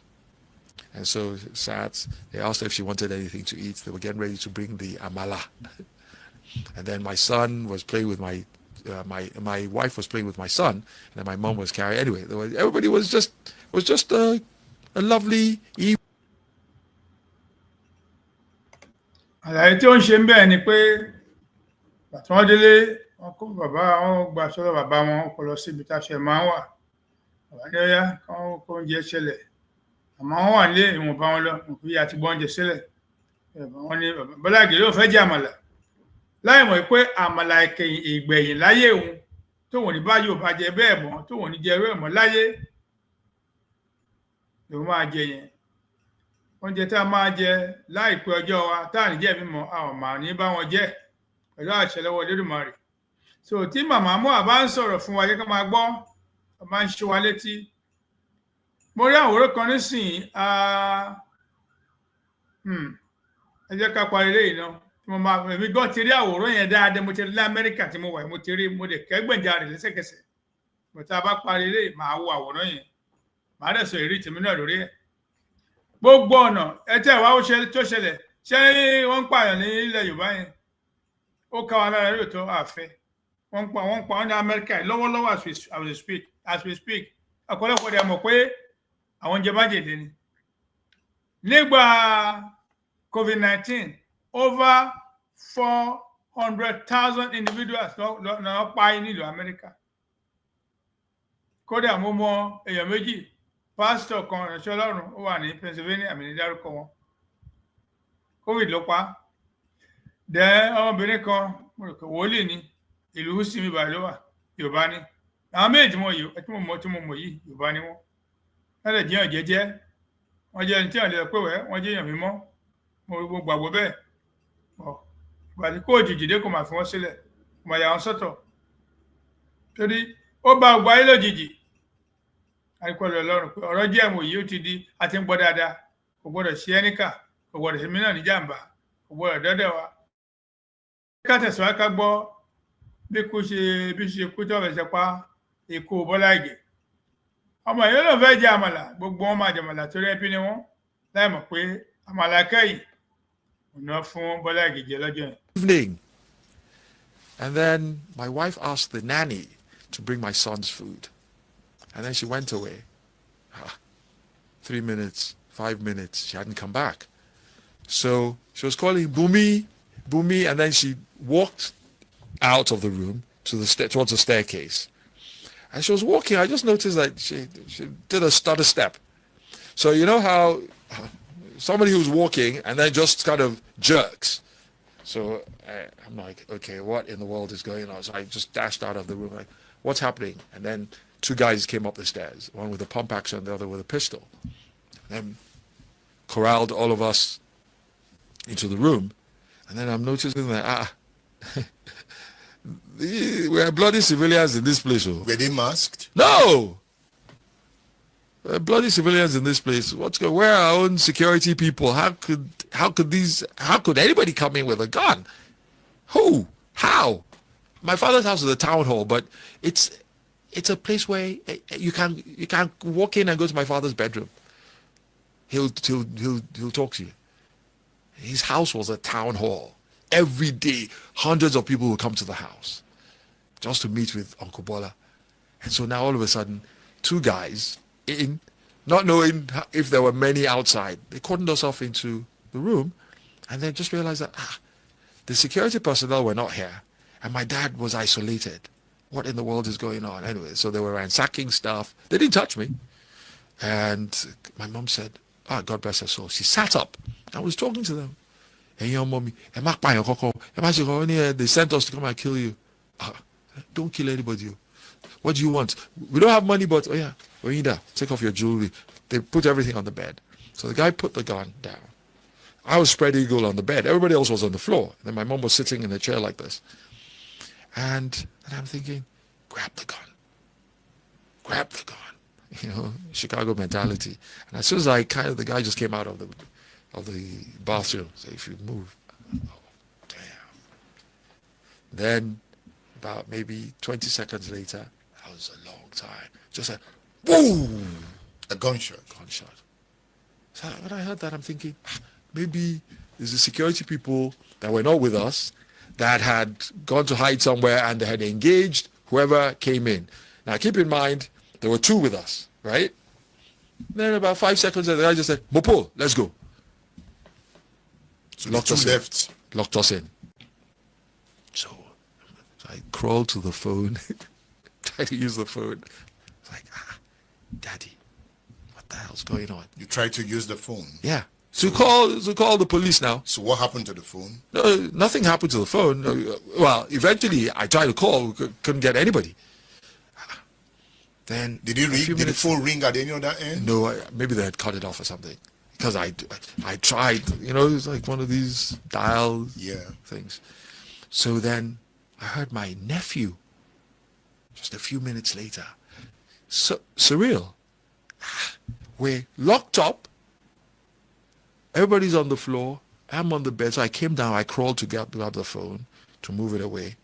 And then I'm looking under the door. And I was hearing my nephew and then my sister. So I kind of looked like, okay, it doesn't seem as though the invaders were still inside the house. So I called my nephew's name. And I said, they've locked us in. Open the door. Then he opened. And I just said, Daddy. I just ran to my father's room. Then there's like an inner chamber before the main room. As soon as I made the turn, I just saw him on the floor. I was like, damn. Hey. And I'm thinking, how? So I looked in his eyes, just there like this. I saw on the left side. Mo Yorùbá gbogbo wa là ń pè sákèsí lónìí. Ikú àìtọ́jọ́ ò ní yà nílé ẹnìkankan wa. bẹ́ẹ̀ ni ọ̀tá ilé ọ̀tá òde ọlọ́run alàyè á yà wọ́n pátápátá ṣé bí yẹn ló dífá fún àkọlé ètò àṣálẹ́ yìí ní ọ̀sán láwọn àbí náà ó ti dàṣálẹ́ ńlẹ̀ Yorùbá olómìnira tiwantiwa Democratic Republic of the Yorùbá pé ẹ̀yin ọmọ Yorùbá ẹ súnmọ́ bí ẹ wá gbọ́ ṣé ẹ ti gbọ́ wípé Àmọ̀tẹ́kùn ti bẹ̀rẹ̀ sí pa àwọn ọmọ Yorùbá ọ̀rọ̀ ikú tó pa Bíọ́lá ẹ má bínú ikú náà ló pa Bíọ́lá anyway àwọn tó pa Bíọ́lá náà nìwọ̀nyí àwọn Ọbásanjọ́ àǹkó yìí náà ni olórí burúkú ni gbogbo wọn àwọn Aláàfin wèrè gbogbo wọn padà náà gbowó Abíọ́lá gbowó Bọ́lá Ìgè bẹ́ẹ̀ bẹ́ẹ̀ lọ kí nǹkan dáa kọ́mọ Yorùbá ń ṣe kẹ́ẹ̀pọ̀ pọ̀ kẹ́ẹ̀dúró dá lọ́wọ́ oríire tó ń ṣe ní Burkina Faso ọmọ ọdún máa mẹ́rìndínlọ́gbọ̀n ló gba ìjọba pẹ̀lú ipá kò tẹ̀ pààyàn lórí ẹ̀ ó wá ń ṣeun tẹ́nì kò ṣe ní ìgboro àgbáyé òrírú ẹ̀ rí ó gbé gbogbo ìran ẹ̀ ló gbé wọn lérí ni awọ aṣọ ológun ó lọ gbẹ́lẹ̀ ó lọ gbin koríko ó lọ ká ọsàn ó lọ gbogbo ní ẹ̀lẹ́mọ̀ pé pírẹsidẹ̀ntì ló ní àbí tó bá sọ àbí tó bá ti dá mọ̀ wọ́n ti fẹ́ pa bí ìgbà 20 wọn ò rí pa lóhùn jẹ́ kó wọ́n rí pa ìwọ̀n bí tí wọ́n lọ ni pé nígbà tó dé stage kan gbogbo àwọn obìnrin ìlú yẹn about 60,000 no bẹ́ẹ̀ 20,000 women wọ́n lè yá wọ́n gba kọ́bọ̀ lọ́wọ́ ẹnikẹ́ni wọ́n ṣiṣẹ́ bí wèrè ni wọ́n ṣiṣẹ́ bí akóra ni ṣùgbọ́n ọmọ táwọn ṣe wọ́n ń bìdì ọjọ́ ọ̀la àwọn ọmọ Yorùbá gbogbo nǹkan tó bá burú kò ní kàn yín ṣùgbọ́n a lè kọ́gbọ́n nípa kan tó burú ká fi para wa sáàkíyèsí kí ni iṣẹ́ rẹ̀ sílẹ̀ Yorùbá wọ́n ní kí ni iṣẹ́ rẹ̀ sólùwà kí ni iṣẹ́ rẹ̀ sólùwà ẹni ẹ̀dáwó ẹni kẹ̀dáwó ẹlẹ́ẹ̀dá ẹni kìnìkan kí ni iṣẹ́ rẹ̀ sólùwà kí ni iṣẹ́ èmi kí ni iṣẹ́ rẹ̀ sí orílẹ̀-èdè Yorùbá màmá àti ẹnikẹ́ wá sáà fún orílẹ̀-èdè Yorùbá báyìí pé ẹ múra sílẹ̀ tẹ́ bá ní gbọ́ mú àwọn bẹ́ńbàdàn ẹ má dúró mọ́ kẹ́kọ̀ọ́ múra ní kẹ́rẹ̀ ó bàtà tó ṣe é jó kẹ́ múra kẹ́ gbàbẹ̀ lọ má dúró de ọ̀rẹ́ kankan tó máa fà ẹ́ lẹ́yìn torí agbọ́dọ̀ jáde bí eṣu bí èèrà ni torí wọ́n ní kárìn kó pọ̀ kárìn ká pọ̀ yóò máa ń jẹ́ kó yẹ èèyàn ni ikú tó pa Bọ́lá Ìgè lọmọ Bọ́lá Ìgè tó jẹ́ eyewitness lọmọ yẹn bàbá ni nísìnyí ìkọ́nà àwọn ọmọkùnrin méjì tí wọ́n fi sílẹ̀ tí mo gbọ́ ń pa nìyẹn ṣé nǹkan tó dáa ni àwa nílé pẹ̀lú Òbí ikú dẹ̀ ó dẹ̀ wọlé wá in form of àwọn ọmọ Yorùbá ló wá bẹ̀ wá pa kì í ṣe Ìgbò kì í ṣe Haúsá kì í Fúlàní àwọn náà ni Àmọ̀tẹ́kùn àbí Yorùbá kọ́ ni wọ́n Yorùbá ní Àmọ̀tẹ́kùn wọ́n ti ń pa Yorùbá as of yesterday náà bẹ̀rẹ̀ àwọn aláwọ̀ funfun náà dẹ̀ rán wọ́n ṣẹ́ wọ́n ti gba àbìtìbìtì owó wọ́n ti gbowó náà kó tó lọ pa Abíọ́lá ǹjẹ́ gbọ́rọ̀ kò sí ó tún wọ́n ti gbá wọlé ìbọn títẹ̀ láìpẹ́ yìí náà wọ́n gbé kéèsì yẹn dìde again no a gbọ́dọ̀ mọ ìdí ta ló pa Abíọ́lá sorry ta ló pa Bọ́lá Ìgè ikú ló pa Bọ́lá Ìgè afẹ́ mọ́ nígbà tí kéèsì yẹn lọ lọ́wọ́lọ́wọ́ again olórí burúkú ọba wèrè tí wọ́n gbé síbẹ̀ sí tó lóun Ládọjà ọba Ìbàdàn olúbà tó ní kán kọlẹ̀ yín ó dẹ̀ dí wọn lọ́wọ́ kò jẹ́ kí wọ́n tú ìdí tèmi dáhùn pé orílẹ̀ Yorùbá máa kàn sí gbogbo wọn gbọ́ mọ́mì máa tú wọn nídìí yẹ́bẹ́yẹ́bẹ́yẹ́bẹ́ mo mọ̀ yẹn dájú mo mọ̀ dáadáa mo yẹn tiẹ̀ dá mi lójú ju àdá lọ gbogbo tó rò pé àwọn ti mú jẹ yẹn àwọn nǹkan tó dẹ̀ ṣe ń tako orílẹ̀-èdè Yorùbá nìyẹn ó ti dúró of course iṣẹ́ lè máa bẹ̀rẹ̀ déédéé tí a lè rí fisibly iṣẹ́ lọ́wọ́lọ́wọ́ nísìnyí rí wọn torí wọn sí ní secretariat lè ṣeré wọn máa wà ní secretariat kọdún yìí tó parí gàrà tó ṣú ọ̀nì but the same thing náà là ń kọrin ẹ̀ àwọn tó pa ní ọba ńlá àwọn tó ń lé jáde nínú abúlé wọn tí Dangote lọ ń fi mọ́tò ẹ̀ kó àwọn ọmọ Yorùbá kó lórí ilẹ̀ wọn aléwọ̀n ṣe humanitarian kò ṣe humanitarian òun gangan ló ń gbówó lẹ̀ torí ònìkan náà sọdọ lọ́rùn gbogbo Áfíríkà mi torí wọ́n burú dé wọ́n ní ẹnìkan kì í jẹ́ kí ìlú fẹ̀ Dangote jẹ ìlú fẹ̀ Buhari jẹ ìlú fẹ̀ Buhari ó gbọ́n ó kó gbogbo ọmọ ìyá ó kó wọn sípò àwọn Yorùbá wọn á fi kópa tiwọn tí ó bá kó pa tí ò bá kó bù lẹ́sẹ̀ la Yorùbá máa ń fi tí wọ́n ṣe àwọn aṣídìí ara wọn síta wọn á pò ní kó wájà wọ́n á gbà bọ̀dẹ̀ against ilé àti ilẹ̀ wọn níṣẹ́ wọn á kébè kiri bí ègbèrè ṣùgbọ́n nǹkan tá a sọ fún sáà sọ́lá lè pé àmọ̀tẹ́kùn ń kọ́ o ìjọ àmọ̀tẹ́kùn o àbẹ̀gbẹ́ àmọ̀tẹ́kùn tó rẹ́gbẹ́ ni wọ́n wọn kì í ṣẹlẹ̀ ṣọ́ ààbò rárá organ harvesters ni wọ́n àwọn amúnisìn ló ń lò wọ́n ti gbówó lé wọn lọ́wọ́ báyìí kọ́ máa lọ pọ́ mọ́ alẹ́ kọ́ máa pọ́ mọ́ Yorùbá àdúrà mi ni pé ìkọ́kọ́ nu wa àtàwọn ẹbí wa àní nípìnlẹ̀ orí burúkú tó ń lọ lọ́wọ́lọ́wọ́ nílẹ̀ Yorùbá. There's a tissue coming out. And now looked at his nostrils and thought, okay, push this back in. Then started CPR. But I noticed that there was blood. I was like, oh, okay. You know what? Guys, help me. In the meantime, the crazy security personnel and the driver now came upstairs. Now, in the meantime, they'd seen my sister down and told her that everybody was upstairs, including my dad. But we later found out they had come up, touched him,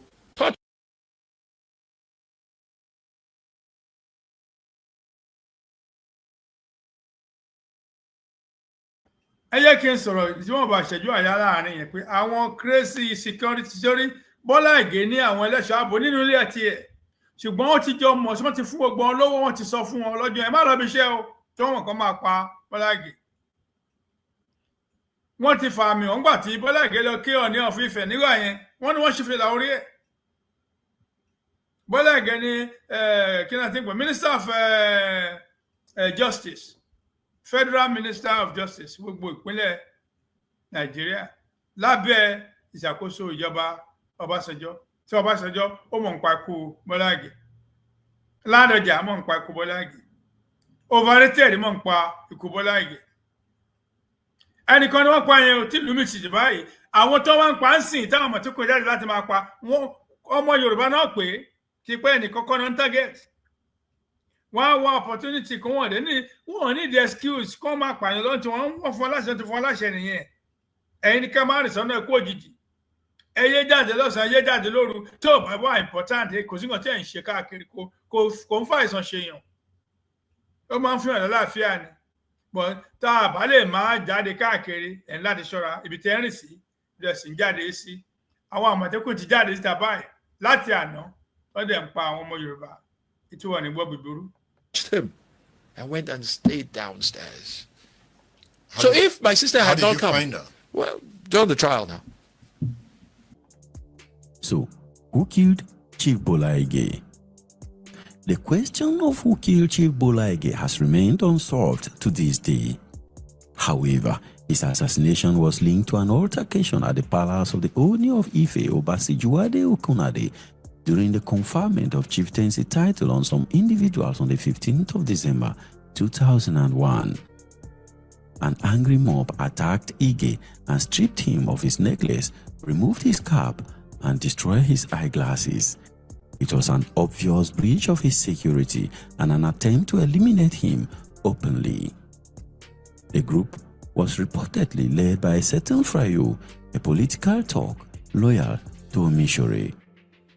On Edmond Obilo's state affairs, Muiwa said, You're a chief detail. State service. Your principal is in front of you. You're claiming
wọ́n á lè sọ pé wọ́n mẹ́ni tó pa Bọ́lá Ìgè ọ̀nà sójà ló pa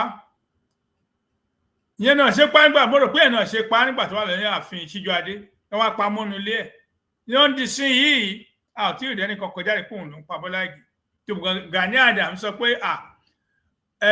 overrated mọ̀ ń pa ẹ̀ ó mọ̀ sí Ládọjà kẹ̀ bàbá overrated ó mọ̀ sí wọ́n tún dárúkọ Fàyò yẹn tó bá ń sọ borí burúkú báyìí ẹ máa gbórúkọ ẹ̀mí tí wọ́n ti gbórúkọ overrated wọ́n ní àjẹkẹ́ lànà ọmọkúlé ni ìdánilójú kan wà ń ta lónìí pé overrated ó mọ̀ ń pa ikú Saheed Ọmọbọ̀tá kódà nǹkan ló spearhead torí agbọ́kúwà Saheed Ọmọbọ̀tá kú ń kọ́ o àbúrò overrated nǹkan ló ń gun mọ́tò Saheed Ọmọbọ̀tá àti wọn gbọ́ pé lórí ikú Bọ́lá Ìgè Gani Adams sọ́sìtà nígbà ẹnu ó kò tẹ̀ verbatim ni ó ní pé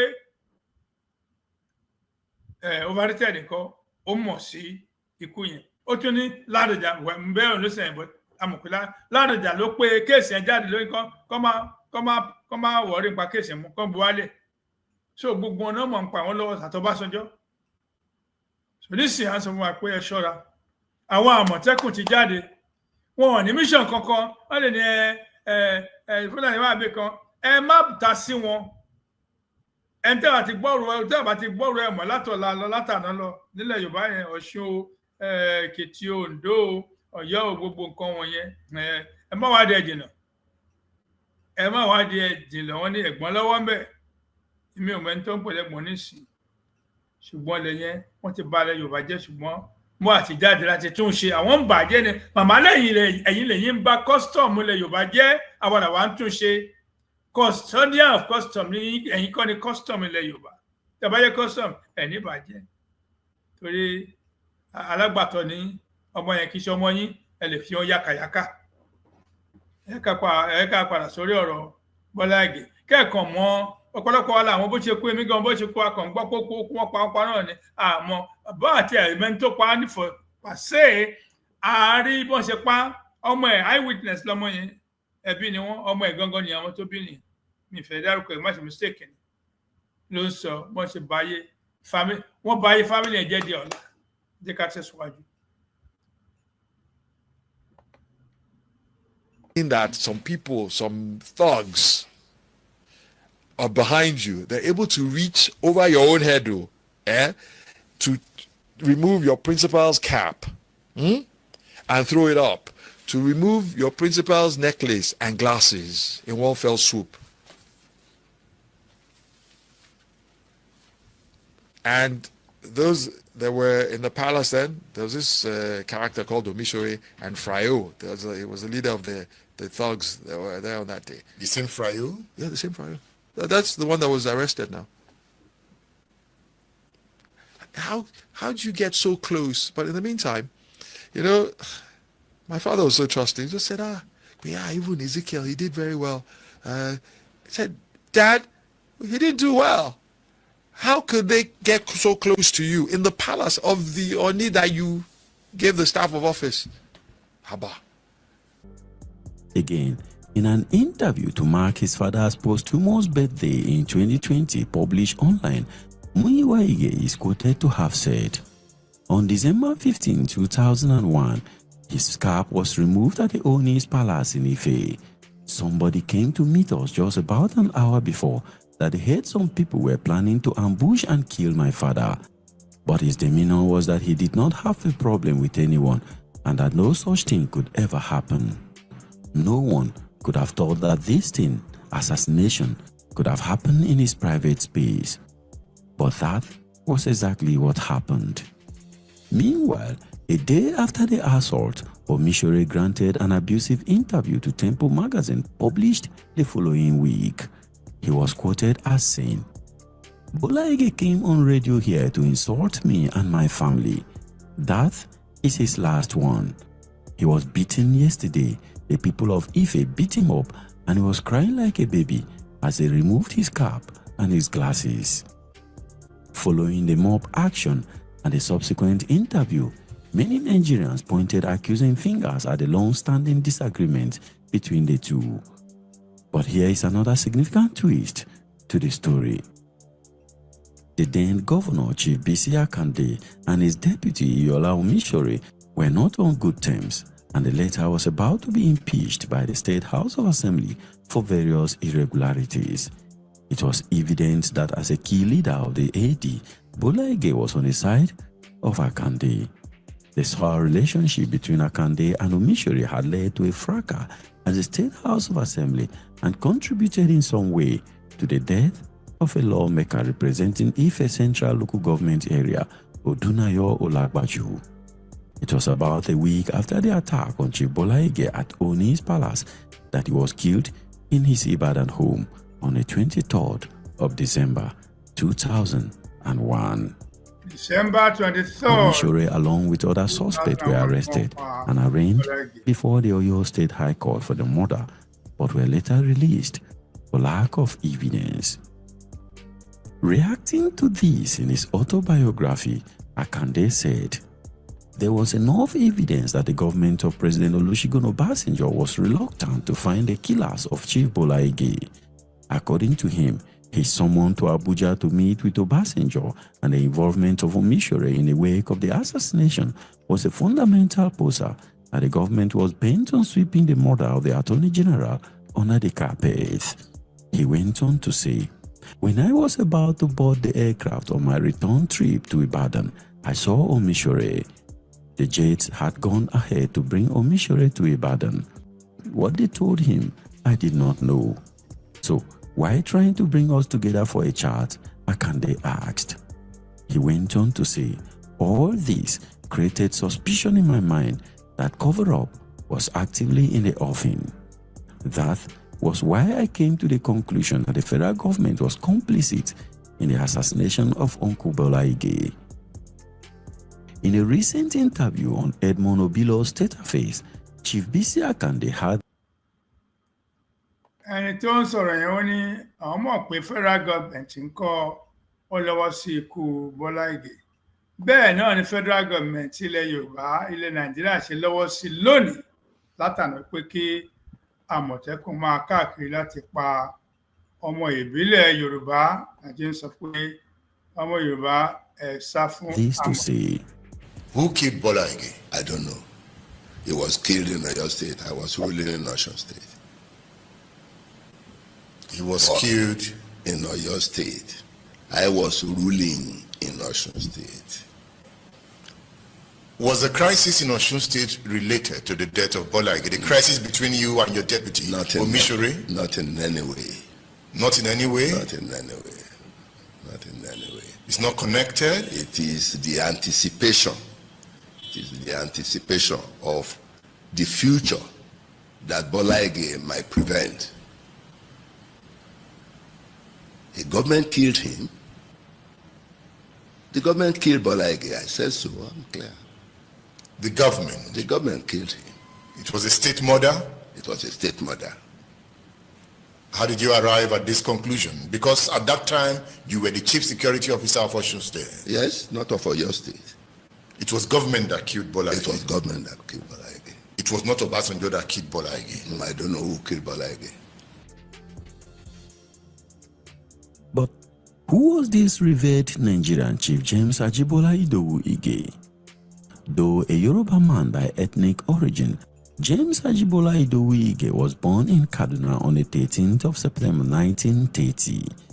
At the tender age of just 18 in 1943, he moved to the southwest and attended the prestigious Ibadan Grammar School and later the University of Ibadan, where he studied classics. At 23, he became the organizing secretary of the Defunct Action Group AG in 1953. Here, his charisma and natural organizational ability would come to bear. Bola Ige would use his influence to increase the party's membership far beyond the party's stronghold, the southwestern region. The AG was founded in 1951 as an offshoot of Egbeomo Oduduwa. The late Ige later studied law at the University of London and was called to the Inner Temple Bar in 1961.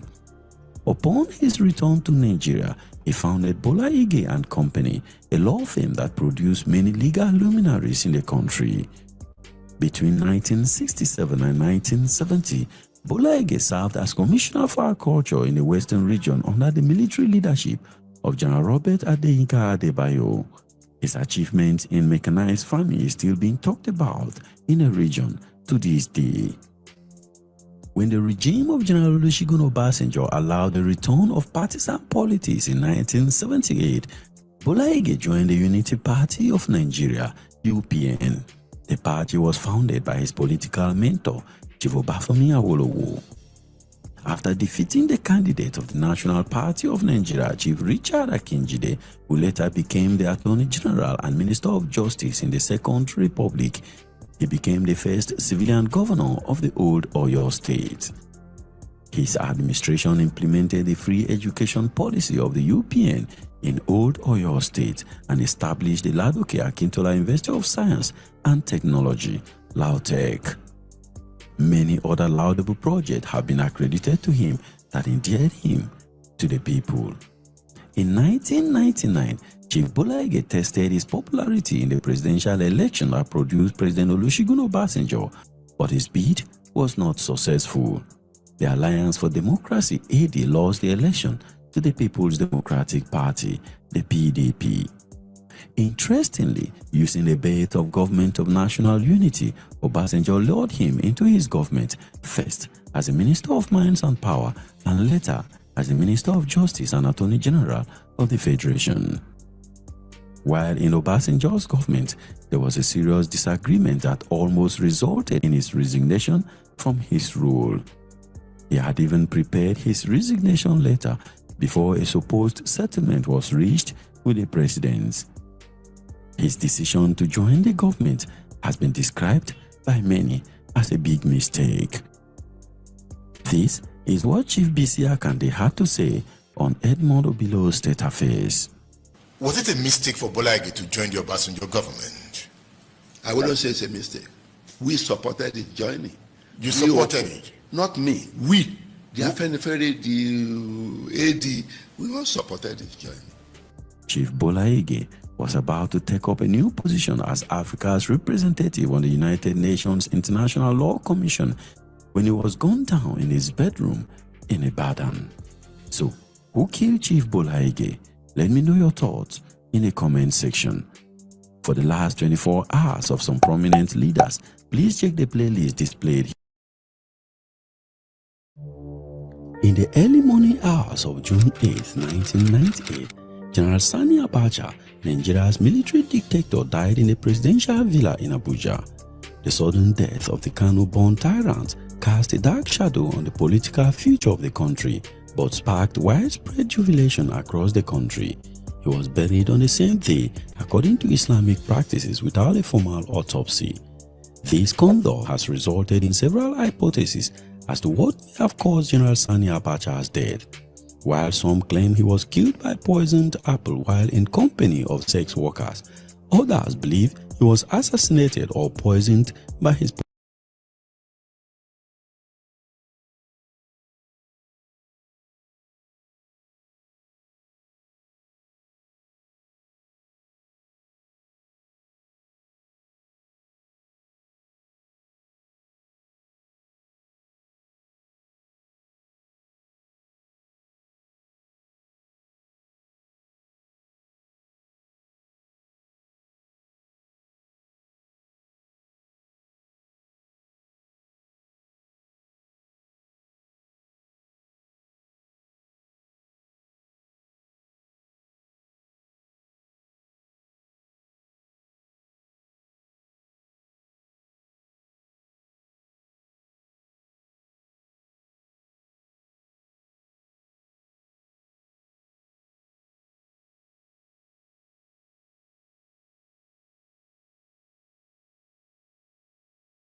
political opponents. In this edition of History Media, we revisit the last 24 hours of General Sani Abacha, Nigeria's military dictator who ruled from 1993 to 1998. Please come with me, Gabriel here. On the 5th of June 1998, 3 days before his sudden demise, General Sani Abacha had received information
fruits and vegetables, we need to talk about appeal. And what is so appealing about it? Well, it's actually not appealing at all.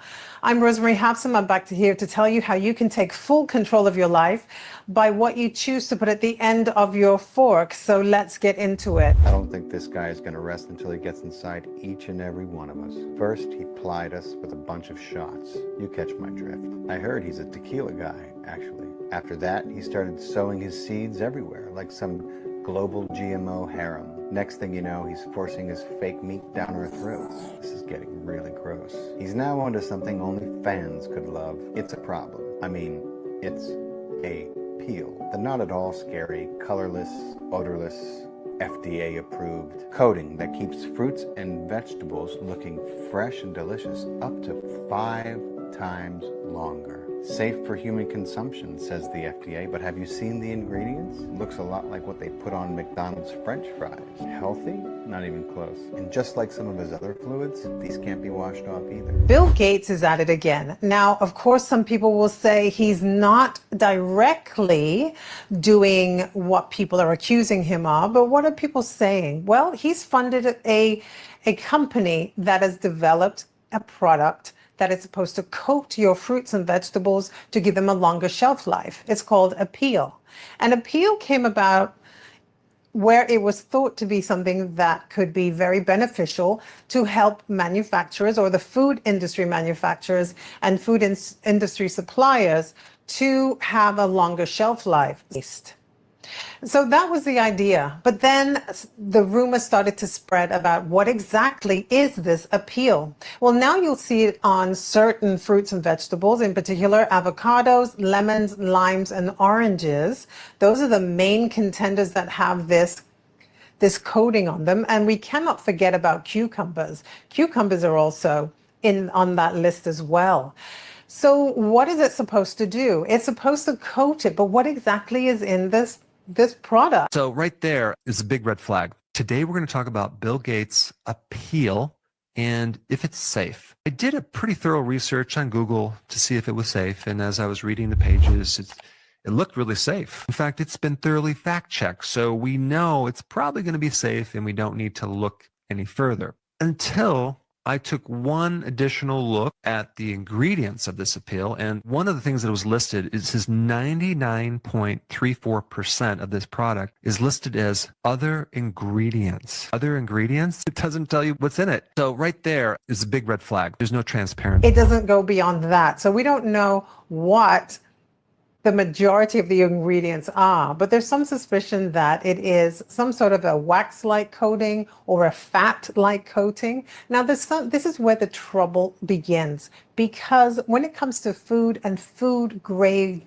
coverings, there are certain coatings are okay as far as the FDA is concerned, and that would include beeswax, carnauba wax, and those kinds of coverings for our fruits and vegetables. If you've noticed that sometimes when you have your fruits and vegetables, in particular things like cucumbers, especially, there appears to be a waxy coating on them. Now that waxy coating is being changed over to a peel, especially if you see the label. The problem is a lot of the ingredients, after digging deep, it's found to be a lot of fats, but they don't call it fat, they call it an emulsifier. When you call something an emulsifier, that's a compound that brings two things together so that they mix easily. Then technically it can be defined as being an emulsifier and not a fat. It's all about the chemical makeup of it and the description of it. And the fact that it's not being considered to be any kind of a fat, then that makes it free and clear from the label of being a trans fat. And that is what the appeal group want to avoid. So there's some questioning about whether these are healthy for people or not. The other issue is that about what is the effect of covering those foods with this appeal coating. And then Bill Gates also wanted to extend it to organic fruits and vegetables, which is just beyond measure, because how can you have an organic piece of fruit that is coated in a non-organic level? Here's how savvy investors are getting the government to send them tax checks. This is a hidden gem that people don't know about. If you're like me, I worked for 40 years, I'm still working. More important to work on the right things that will lead to passive income. There's one income investment that covering. Oh, I was going through like a TikTok type of thing, because y'all know that's what I do, and discovered that they're putting, Bill Gates has this project that he is putting this spray on top of the fruit and vegetables now. Oh, man. And so Bill Gates. Yeah, he's in a project, like he's backing the project or funding it or whatever the case is. So it makes the fruit and veggies last longer. But is it, did it say anything about, like, is it dangerous or safe? Which is... First of all, fruit is fruit. Why are you messing with it? That's how I feel about it. So it had me feeling some kind, because I couldn't really find the beats, and I was kind of going around kind of beats. But anyway, I was looking at the TikTok, and that's what they was talking about. It's called appeal or organopeel. Mm-hmm. And you cannot wipe it off. You can't. So yeah, the lady was doing this research on TikTok, and she was like, you can't wipe it off. And once it's on there, it's on there. And like different companies have subscribed to getting it in their produce, and then some of them backed out. Like Costco doesn't have it, and they named a few. Sprouts backed out of it. Whatever. Costco ain't got it. No, I'm glad they don't, because it's like I want just the. First of all, why are we going through all this? Y'all put all the junk y'all can put in the regular food. You mean to tell me y'all attacking the veggies and stuff? Now, there has been some update to that, and that is that organopeel has been rejected as far as being able to be widely used. But we'll see how that goes, because there is an argument with appeal that this kind of covering is very beneficial to not only the end consumer, you and me, but also to the distributors of fruits and vegetables. So what is the problem with it? The appeal covering seals in the fruits and vegetables. So that, for example, a cucumber, it makes it so that it seals in the moisture and keeps out any extra moisture from coming in. There's some issues that could come from that, and that is we don't know for sure that it's sealing in only the moisture and not including bacteria, E. coli. We don't know what's being sealed and if it's going to have an effect on people that are consuming it. Now, what are the ways that you can protect yourself from the peel or organopeel labeling that are coating your fruits and vegetables. Well, of course, one of the ways that people say is that you can wash your fruits and vegetables. Unfortunately, with a product like a peel, it's not easily washable. And it's actually been touted as being something that is against being able to be washed. That's one of the factors, one of the characteristics of this coating. So that could pose a real problem for people who are trying to eat clean and make sure that they're reducing and limiting the amount of pesticides and fungicides that are being used on our vegetables and our fruits. The problem is that the majority of the nutrients are contained in the peel or just directly beneath the peel. So peeling your fruits and vegetables means you could be losing out on a lot of very beneficial nutrients. One of the solutions to that, to be able to wash your fruits and vegetables as cleanly as possible, is to get food grade hydrogen peroxide. Now remember, it's food grade, 3%. You don't want anything stronger than 3%, but you also need to dilute 3% hydrogen peroxide. So 1/4 cup of food grade hydrogen peroxide to 1 gallon of water. Mix that together and use that as your rinse for your fruits and vegetables. You're going to let them soak for about 20 minutes and then lightly scrub off anything that might look like it's still. Then pat them dry and then store in the refrigerator. That's the best way to try to safeguard your fruits and vegetables from things like a peel. When in doubt, unfortunately, peeling your fruits and vegetables is another way of dealing with that.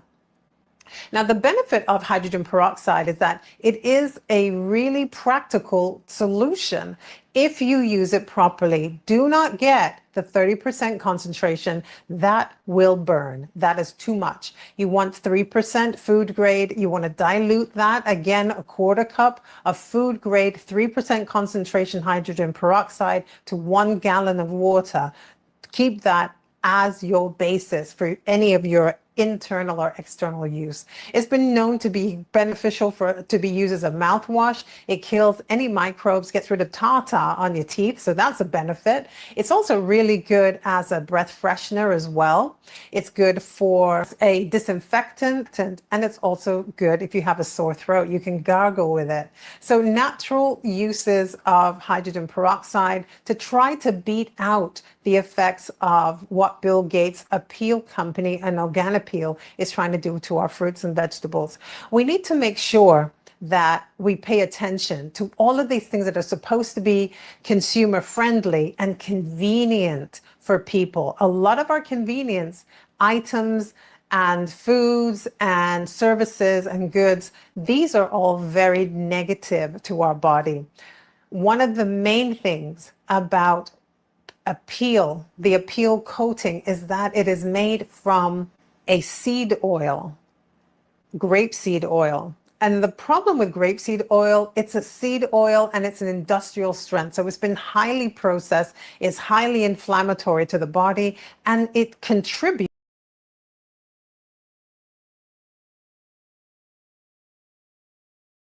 Gbogbo àlàyé tí wọ́n ṣe náà kò make sense. Gbogbo fruits tá a rí yẹn pátápátá ni Bill Gates ti sọ di májèlé. So mi ò wá mọ oúnjẹ tó kù ń gbòòrò ń bẹ̀ yẹn. Àti ẹ̀rí pé lọ́wọ́ àwọn eléyìí tí wọ́n jókòó tí wọ́n pe mítì tí wọ́n ń ṣàlàyé lọ́tún lósì bó ṣe lè pààyàn lára. Àti rí something like that nílẹ̀ Yorùbá náà tí wọ́n ṣe kan, ọmọ Ìgbò kan ṣe kan jáde. Ṣùgbọ́n àwọn eléyìí ń pay attention, Yorùbá kì í pay attention. So èmi rò pé ohun tó yẹ kí gbogbo ayé máa ṣe nípa ilẹ̀ Yorùbá ni pé ẹ máa gbin ohun tí ẹ máa jẹ, màmá sọ pé ohun tí ẹ bá ṣe náà lẹ máa jẹ. Gbogbo ká máa depend lórí oúnjẹ tá import nǹkan pé èyí ò tẹ́ ní wọlé Yorùbá náà. But ní Amẹ́ríkà yìí, àwòrán kan mo rí ọ̀gẹ̀dẹ̀ kan fúnra mi, ọ̀gẹ̀dẹ̀ wà níbí sí mi ọ̀ bí tí n bá rí màá jẹ́ kẹrì, mo rò pé wà níbẹ̀ mọ́. Èmi rí ọ̀gẹ̀dẹ̀ plainly ní Houston ní bí 2 months ago. Now mo kàn ọmọ tí ẹ jẹ́ kí n play kí n tó wá sọ̀rọ̀, mo lá máa parí show wa.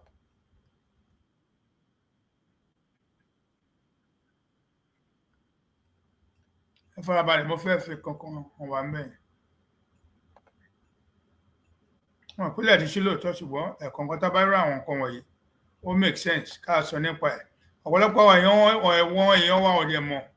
ẹlòmíràn kan kú anyhow àmọ́ ohun tó ń pa wọ́n àwọn nǹkan tó ń pa wọ́n nìyí GMO ní gbogbo oúnjẹ tó kù láyé ń sè tẹ́ẹ̀dá léra nítorí Bill Gates fẹ́ gbé òun nìkan fẹ́ di ọlọ́run ẹ jẹ́ ká ṣe àìtò yìí kó kan ara lè kó kọ́ ìrọ̀nà.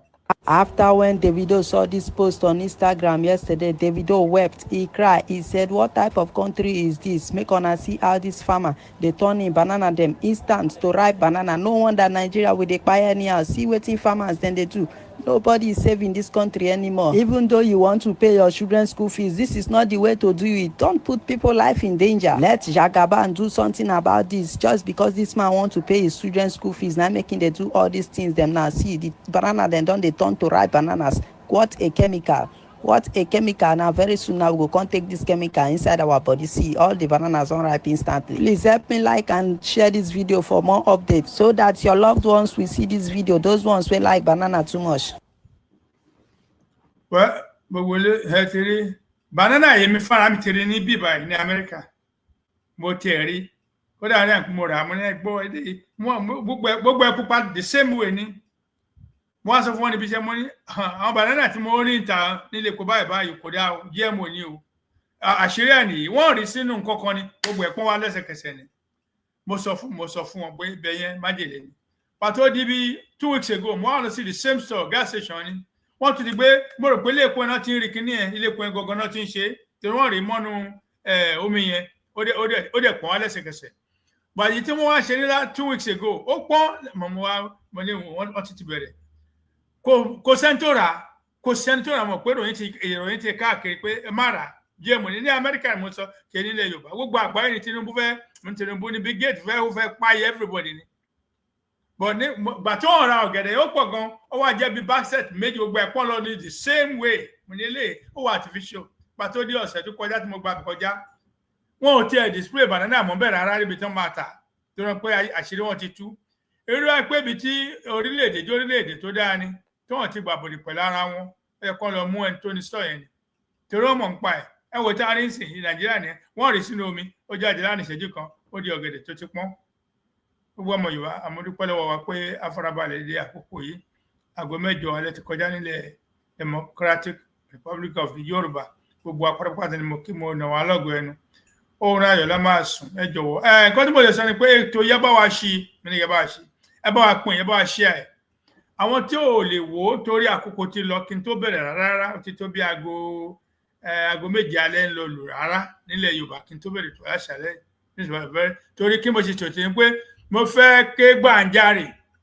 tí wọ́n sì rí ẹ̀ẹ́dẹ̀ ti gbọ́n bò mí pé àwọn Àmọ̀tẹ́kùn ló wà ń ta báyìí tó ń pa ọmọ Yorùbá wọ́n ti bẹ̀rẹ̀ látàná officially ni Bíbélì sọ pé níwèé Àìsáyà Bíbélì ní ǹjẹ́ ohun èèmọ́ lè wọnú ìlú wá kí ọba má mọ̀ ọba mọ̀ tá lọ́ba ní ìlú sọ Tinubu lọ́ba o Ṣètìmọ́ Ayọ̀dèmà lọ́ba gbogbo bọ́mọ ìbá bá ṣe lè kú tó ṣé à ń pínlẹ̀ ilẹ̀ Yorùbá ni gbọ́n wájú kò sí wọ́n sí nílẹ̀ Fúlàní o ilẹ̀ Yorùbá ní gbogbo tó ń fẹ́ jí kó ibẹ̀ ló pọ̀ jù sí ibẹ̀ ló pọ̀ sí jù whichever way bọ̀ àwọn àgbàyà tó wà ń bẹ àwọn olórí burúkú àwọn Àmọ̀tẹ́kùn àwọn Ládọjà àwọn overrated àwọn OPC kí ló wọ́n wà ń bẹ Àgbẹ̀kọ̀yà gbogbo wọn yẹn àwọn ajẹgàba wọn ò dá sí tó àwọn ti gbowó ẹ̀mí gbogbo ọmọ Yorùbá kan tó ń ṣe nìyẹn wọ́n ti gbowó ẹ̀mí àwọn ọmọ Yorùbá lọ́tún lósì ẹ̀yin lè máa ṣọ́ra ṣùgbọ́n ẹni tó bá ń lẹ Yorùbá lẹ́ni ẹ kú oríire honestly màmá ò tí ì jáde bọ̀ mo kí kú oríire wáyé ni pé kò yẹ kẹ́yìn máa tiẹ̀ wọ́rìn pa oúnjẹ GMO ẹ lọ gbìn ewédú sẹ́yìnkùlé yín ẹ lọ gbìn banana tí wọ́n fi ń pa yín yìí èèyàn kú sí kò mí pé èèyàn kú kò mí pé òní kú ọ̀bẹ èdè kó máa àwọn àrùn burúkú tọ́lọ́wọ̀ rán mọ́ọ̀yàn ewédú o banana o àgbàdo o ìgbá o gbogbo nǹkan àwọn nǹkan yẹn kódà cassava corn tó bá gbin àgbàdo nílẹ̀ ìkúlé yín oṣù 3-4 lọ́dún lẹ́ máa gbin àgbàdo nílẹ̀ Yorùbá yìí lẹ́nìí tẹ̀lé máa ká ẹ máa jẹ bẹ́ẹ̀ ni jẹ́ tẹ̀tẹ̀ tó kù bẹ́ẹ̀ ti ká ẹ fi tọrẹ tí n bá délé yẹn yàtọ̀ fún yẹn òfin wà nílẹ̀ Yorùbá náà ànígbọ̀rọ̀ orí burúkú wọn rárá àwọn tó bá fara sílẹ̀ láti lè orí burúkú wọ́n máa ṣọgbà wọn láéláé ni ìwọ̀n ní Amẹ́ríkà yìí GMO tó wà ní Amẹ́ríkà ń sìn a ò tiẹ̀ mọ nọ́mbà ó ti pọ̀ jù ó gbogbo oúnjẹ tó fi wọ́n yẹn more than 15 more than 20 oríṣi oúnjẹ tẹ́ ẹ̀ gbọ́dọ̀ má jẹ lójúmọ́ kan including drink mo la fẹ́ yà sí báyìí èèyàn lè sáré kúrò ní fúrapá kan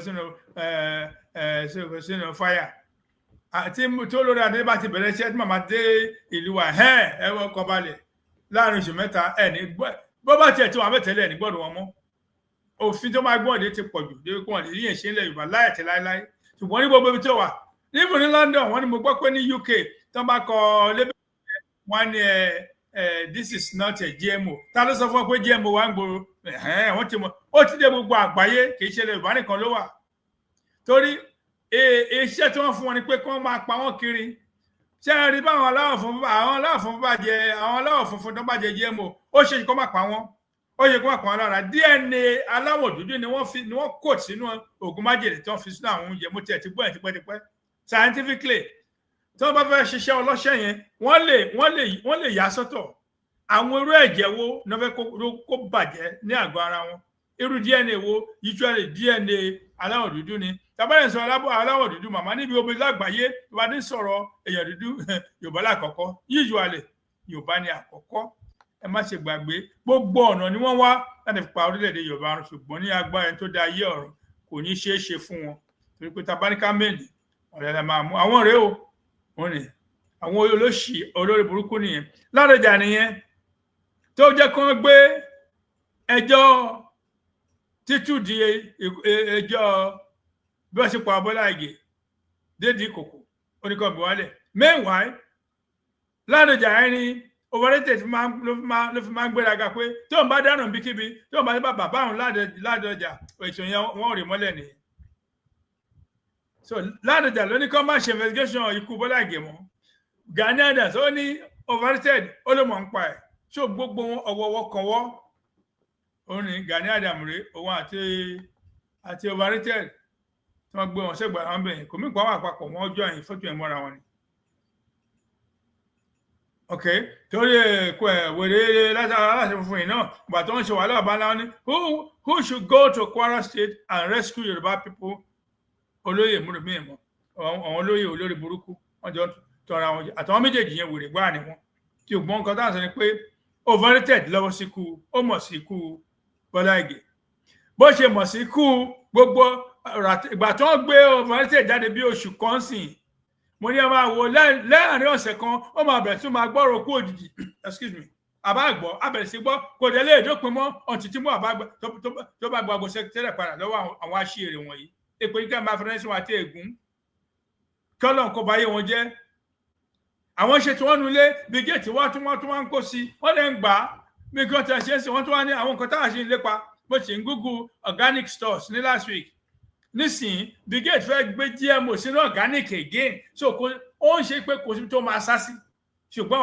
àwa sáàdì Ọlọ́run tọ́wọ́ kálítù ni wá ìwọ náà ń kọ́ sáàdì Ọlọ́run wọ́n dẹ̀ sọ wọ́n máa ń kọ́ àwọn májèlé tá àwọn oúnjẹ tá a rí yẹn tó pé kò ṣe má ní oúnjẹ ni wọ́n láti wàá jẹ́ àwọn oúnjẹ ìlera ara ẹ̀ ò ní lé ara tó máa dùn ẹ́ tó pé wọ́n ti ba oúnjẹ jẹ́ tínú ẹ̀ bígẹ̀ tí kò ti kọ́ bọ̀ àwọn tó wá ṣe conference wọn níwẹ̀ ẹ máa lọ ra hydrogen peroxide kí ẹ máa fi fọ oúnjẹ gẹ́gẹ́ sẹ́wọ̀n pé wàhálà tí wọ́n máa ṣe ká tó jẹ fún oúnjẹ fúrùtù kankan ó ti ju iṣẹ́ òòjọ́ yín lọ bí tẹ́mi ń lọ nìyẹn ní Amẹ́ríkà ẹ lè gbin organic sẹ́yìn kùlé yẹn ẹ máa gbin oúnjẹ máa jẹ ẹ lè máa jẹ oríṣi oúnjẹ mẹ́ta o lọ́sẹ̀ o tó bá kọrin kẹjẹ mẹ́jọ ó wá òkè ìyẹn ò bá nǹkan yẹn kò bàyàn jẹ́ èmi mọ̀ pé màmá mú à wọ́n ní Áfíríkà wọ́n náà sọ fún aláàfin pé Áfíríkà ló máa jẹ the last economic frontier lágbàáyé Áfíríkà ni torí oúnjẹ lóyìnbó ṣe jẹmú báyìí àfitá bá fẹ́ tara wa jẹ ó wà ní UK Amẹ́ríkà tiẹ̀ yẹ peléke tèmi náà fojú mi rí ó kẹ lọ sí sẹ mi nílò ọ̀gẹ̀dẹ̀ tó wà ọ̀gẹ̀dẹ̀ kọ ó máa ra kòkúmbà GMO wà ń bẹ ó máa ra lettuce GMO wà ń bẹ èmi ò personally kí pẹ́rù ń bá yẹn bọ̀ tẹ́lẹ̀ bá tiẹ̀ bà mí ṣé wọ́n wá kí n gbé agbára mi sílẹ̀ fún májèlé ni no Bíbélì ó ní ẹ ò ní kú kan màmá wa lè fọwọ́ ara mi lọ màá lọ fọwọ́ àpò mi tí mo làágùn òṣìṣẹ́ ẹ̀ màmá lè fọra májèlé jà I wouldn't do it nísìnyí màá lọ ra ìwà Nigerian beans pupa yẹn tó mọ̀ kó wá nípa àǹtí báyìí má mọ̀ pé Nàìjíríà ló ní nìyẹn kò sí májèlé ń bẹ ráìsì so àwọn kankan tó mọ̀ pé ó dé àlejò ó lè rà nítorí àwọn là ń bá sọ̀rọ̀ ẹ̀yàn ọmọ ilẹ̀ Yorùbá là ń bá sọ̀rọ̀ usually àwọn bẹ́ẹ̀ àwọn àlejò kankan lè wọlé sáàrin wa ẹ̀yàn ọmọ Yorùbá là ń bá wí ẹ̀yin lọ̀rọ̀ ìlera yín jẹ mọ́ àlógún ẹ̀yin ìlera yín ọjọ́ ayé yín ògo yín ó jẹ Ọlọ́run gan lógún ó jẹ orílẹ̀-èdè Yorùbá lójú tẹ́ bá kú taná fẹ́ jẹba lé lórí tẹ́ bá kú tala fẹ́ fi ṣe òkókó sí ṣé kò sẹ́ni tó fẹ́ ikú Yorùbá kankan kò sẹ́ni tó dẹ̀ fẹ́ àrùn fún Yorùbá màmá ní mi ò fi ràn mí bẹ́yàn ṣeré àwọn nǹkan tí màmá sọ nìyí kò gbọ́dọ̀ sí GMO ẹ má gbà wọn lálejò sínú yàrá yín pẹ́ẹ́kẹ́ gbọ́ wọn síta pé olórí burúkú ni Ládọjà ọba wèrè olórí burúkú ni overrated ọmọ ẹ̀ ayé wọn ti bàjẹ́ pẹ́lú àwọn wọn wúlò ó ní ibi tó ń ṣe pàbúlàmbùlà ọ̀nà ṣẹ́rí ẹ bá ti rí Ládọjà ẹ má rí overrated lẹ́gbẹ̀ẹ́ ṣẹ́rí bó ṣe ojú ojú ayé wọn tí ẹ ti lẹ́gbẹ̀ẹ́ ibi tó ń gba microphone Ládọjà náà gbé microphone sí lẹ́nu yẹn ọmọ overrated òun náà gbẹ́rẹ́ dàrú sí lórí yẹn wọ́n ti wà ti pẹ́ olórí burúkú ni wọ́n ọ̀dẹ̀ ní ṣe eré pẹ̀lú àṣẹ Ọlọ́run ẹ̀ ń pààyàn káàkiri àbọ̀ ṣe ń pa àwọn yẹn kó máa pààyàn kó tó kò yá tó bí géètì láwọn fẹ́ pa 3.5 billion kúrò out of 8 billion lágbàáyé Africa nìkan is 4 billion 4.something billion ní Africa nìkan or something tí ìbá ṣe mistake rí statistics yẹn but either way ọ̀rọ̀ oúnjẹ ló bá dé lẹ́nìí àti ọ̀rọ̀ ikú òjijì tí wọ́n gbé wọlé nípasẹ̀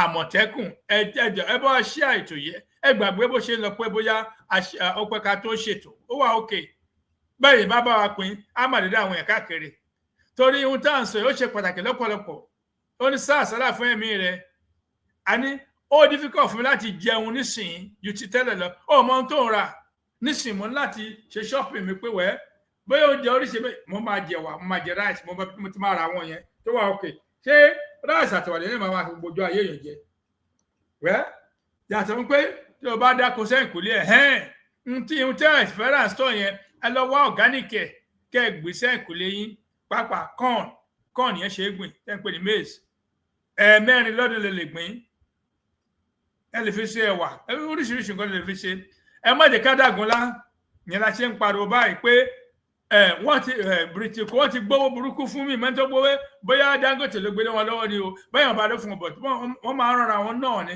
bọ̀ United Kingdom gbogbo ẹ̀ ti ṣẹlẹ̀ wá pé ẹ̀ tí ẹ bá lọ pa wọ́n direct order ní báyìí kọ́ máa pa ọmọ Yorùbá tani wọ́n wá fi ṣe ẹ̀ràn àwọn tó pẹ̀lú àwọn ní Àmọ̀tẹ́kùn olórí burúkú àwọn awáyé bá ṣeré tó máa parẹ́ tèdílé tẹ̀bítẹ̀bí wọn tẹ̀yìn tó bá ń wá ikú ọmọ Yorùbá ó dẹ̀dẹ̀ kó ló wá pa ìdílé yẹn rẹ́ ká má gbóríkọ ọmọ láyé àti láéláé lẹ́ẹ̀kan tí mo dúpẹ́ lọ́wọ́ wa pé afárabalẹ̀ bá wa wo ètò ìbò ṣe pẹ́ tó bẹ́ẹ̀ náà ẹ wò ó ẹ jẹ̀wọ́ ẹ wá bá wa pín á débi tó yẹ kó dé kì í ṣe pé wọ́n fẹ́ káwọn yẹn wo ètò ṣùgbọ́n wọ́n fẹ́ kí wọ́n gbọ́ kó rí nǹkan tá à ń sọ tí wọ́n bá rí lọ́dọ̀ mi tí wọ́n rí bí ìkànnì míì káàkiri wọ́n ti rí náà nìyẹn káwọn náà wá pín káàkiri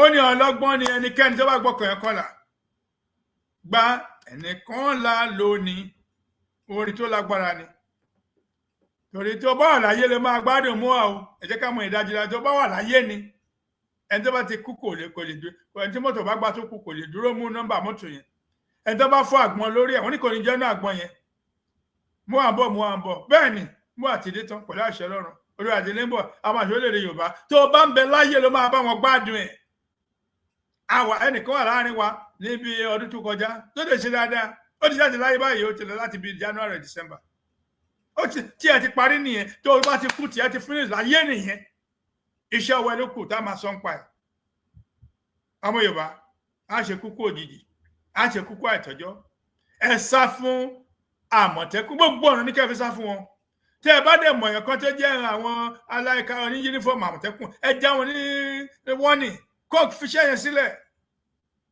tí ọmọ Yorùbá náà gbà síṣẹ́ Àmọ̀tẹ́kùn àfikúpa ni wọ́n à ń sọ ti májèlé wọ́n fi ń pa wọ́n fi gbogbo ọ̀nà náà fẹ́ sáré dá ẹ̀mí Yorùbá ní légbodò àní tìtúpa fẹ́wà rí yára lónìí kí ètò ọ̀tán lẹ́nu ọba tí Olúwa fún mi láǹfààní àdìsọ ọmọ rẹ̀ pé a fún mi láǹfààní yẹn àwọn adarí ìwà gbogbo lọ́tún lósì tó ń fún wa ní information yìí náà adúpẹ́ lọ́wọ́ yín òwánà ìlọ́gọ̀ ẹnu àti Black Lion àtàwọn ọ̀tẹlẹ̀múyẹ́ gbogbo yín pátá la kan sára sí pé ẹ̀ ń gbìyànjú kì í pẹ́ ń gbìyànjú ẹ̀ ń ṣe takuntakun bẹ́ẹ̀ ni àmọ́ mọ rírì yín àwa náà mọ rírì yín àwọn tó ń wo ètò àtẹ̀tẹ̀jí náà wọ́n mọ rírì yín bẹ́ẹ̀ ni mo sọ wọ́n pọ̀ bẹ́ẹ̀ mi fẹ́ máa lè sí wọn lórúkọ nítorí àdárí kan wọn tán àkànfẹ́ dárúkọ ẹnìkan ká má dárúkọ ẹnìkan bá sọ pé Black Lion wẹ́ àti ìfìyàn ṣe mo ń bọ̀ àwọn bóyá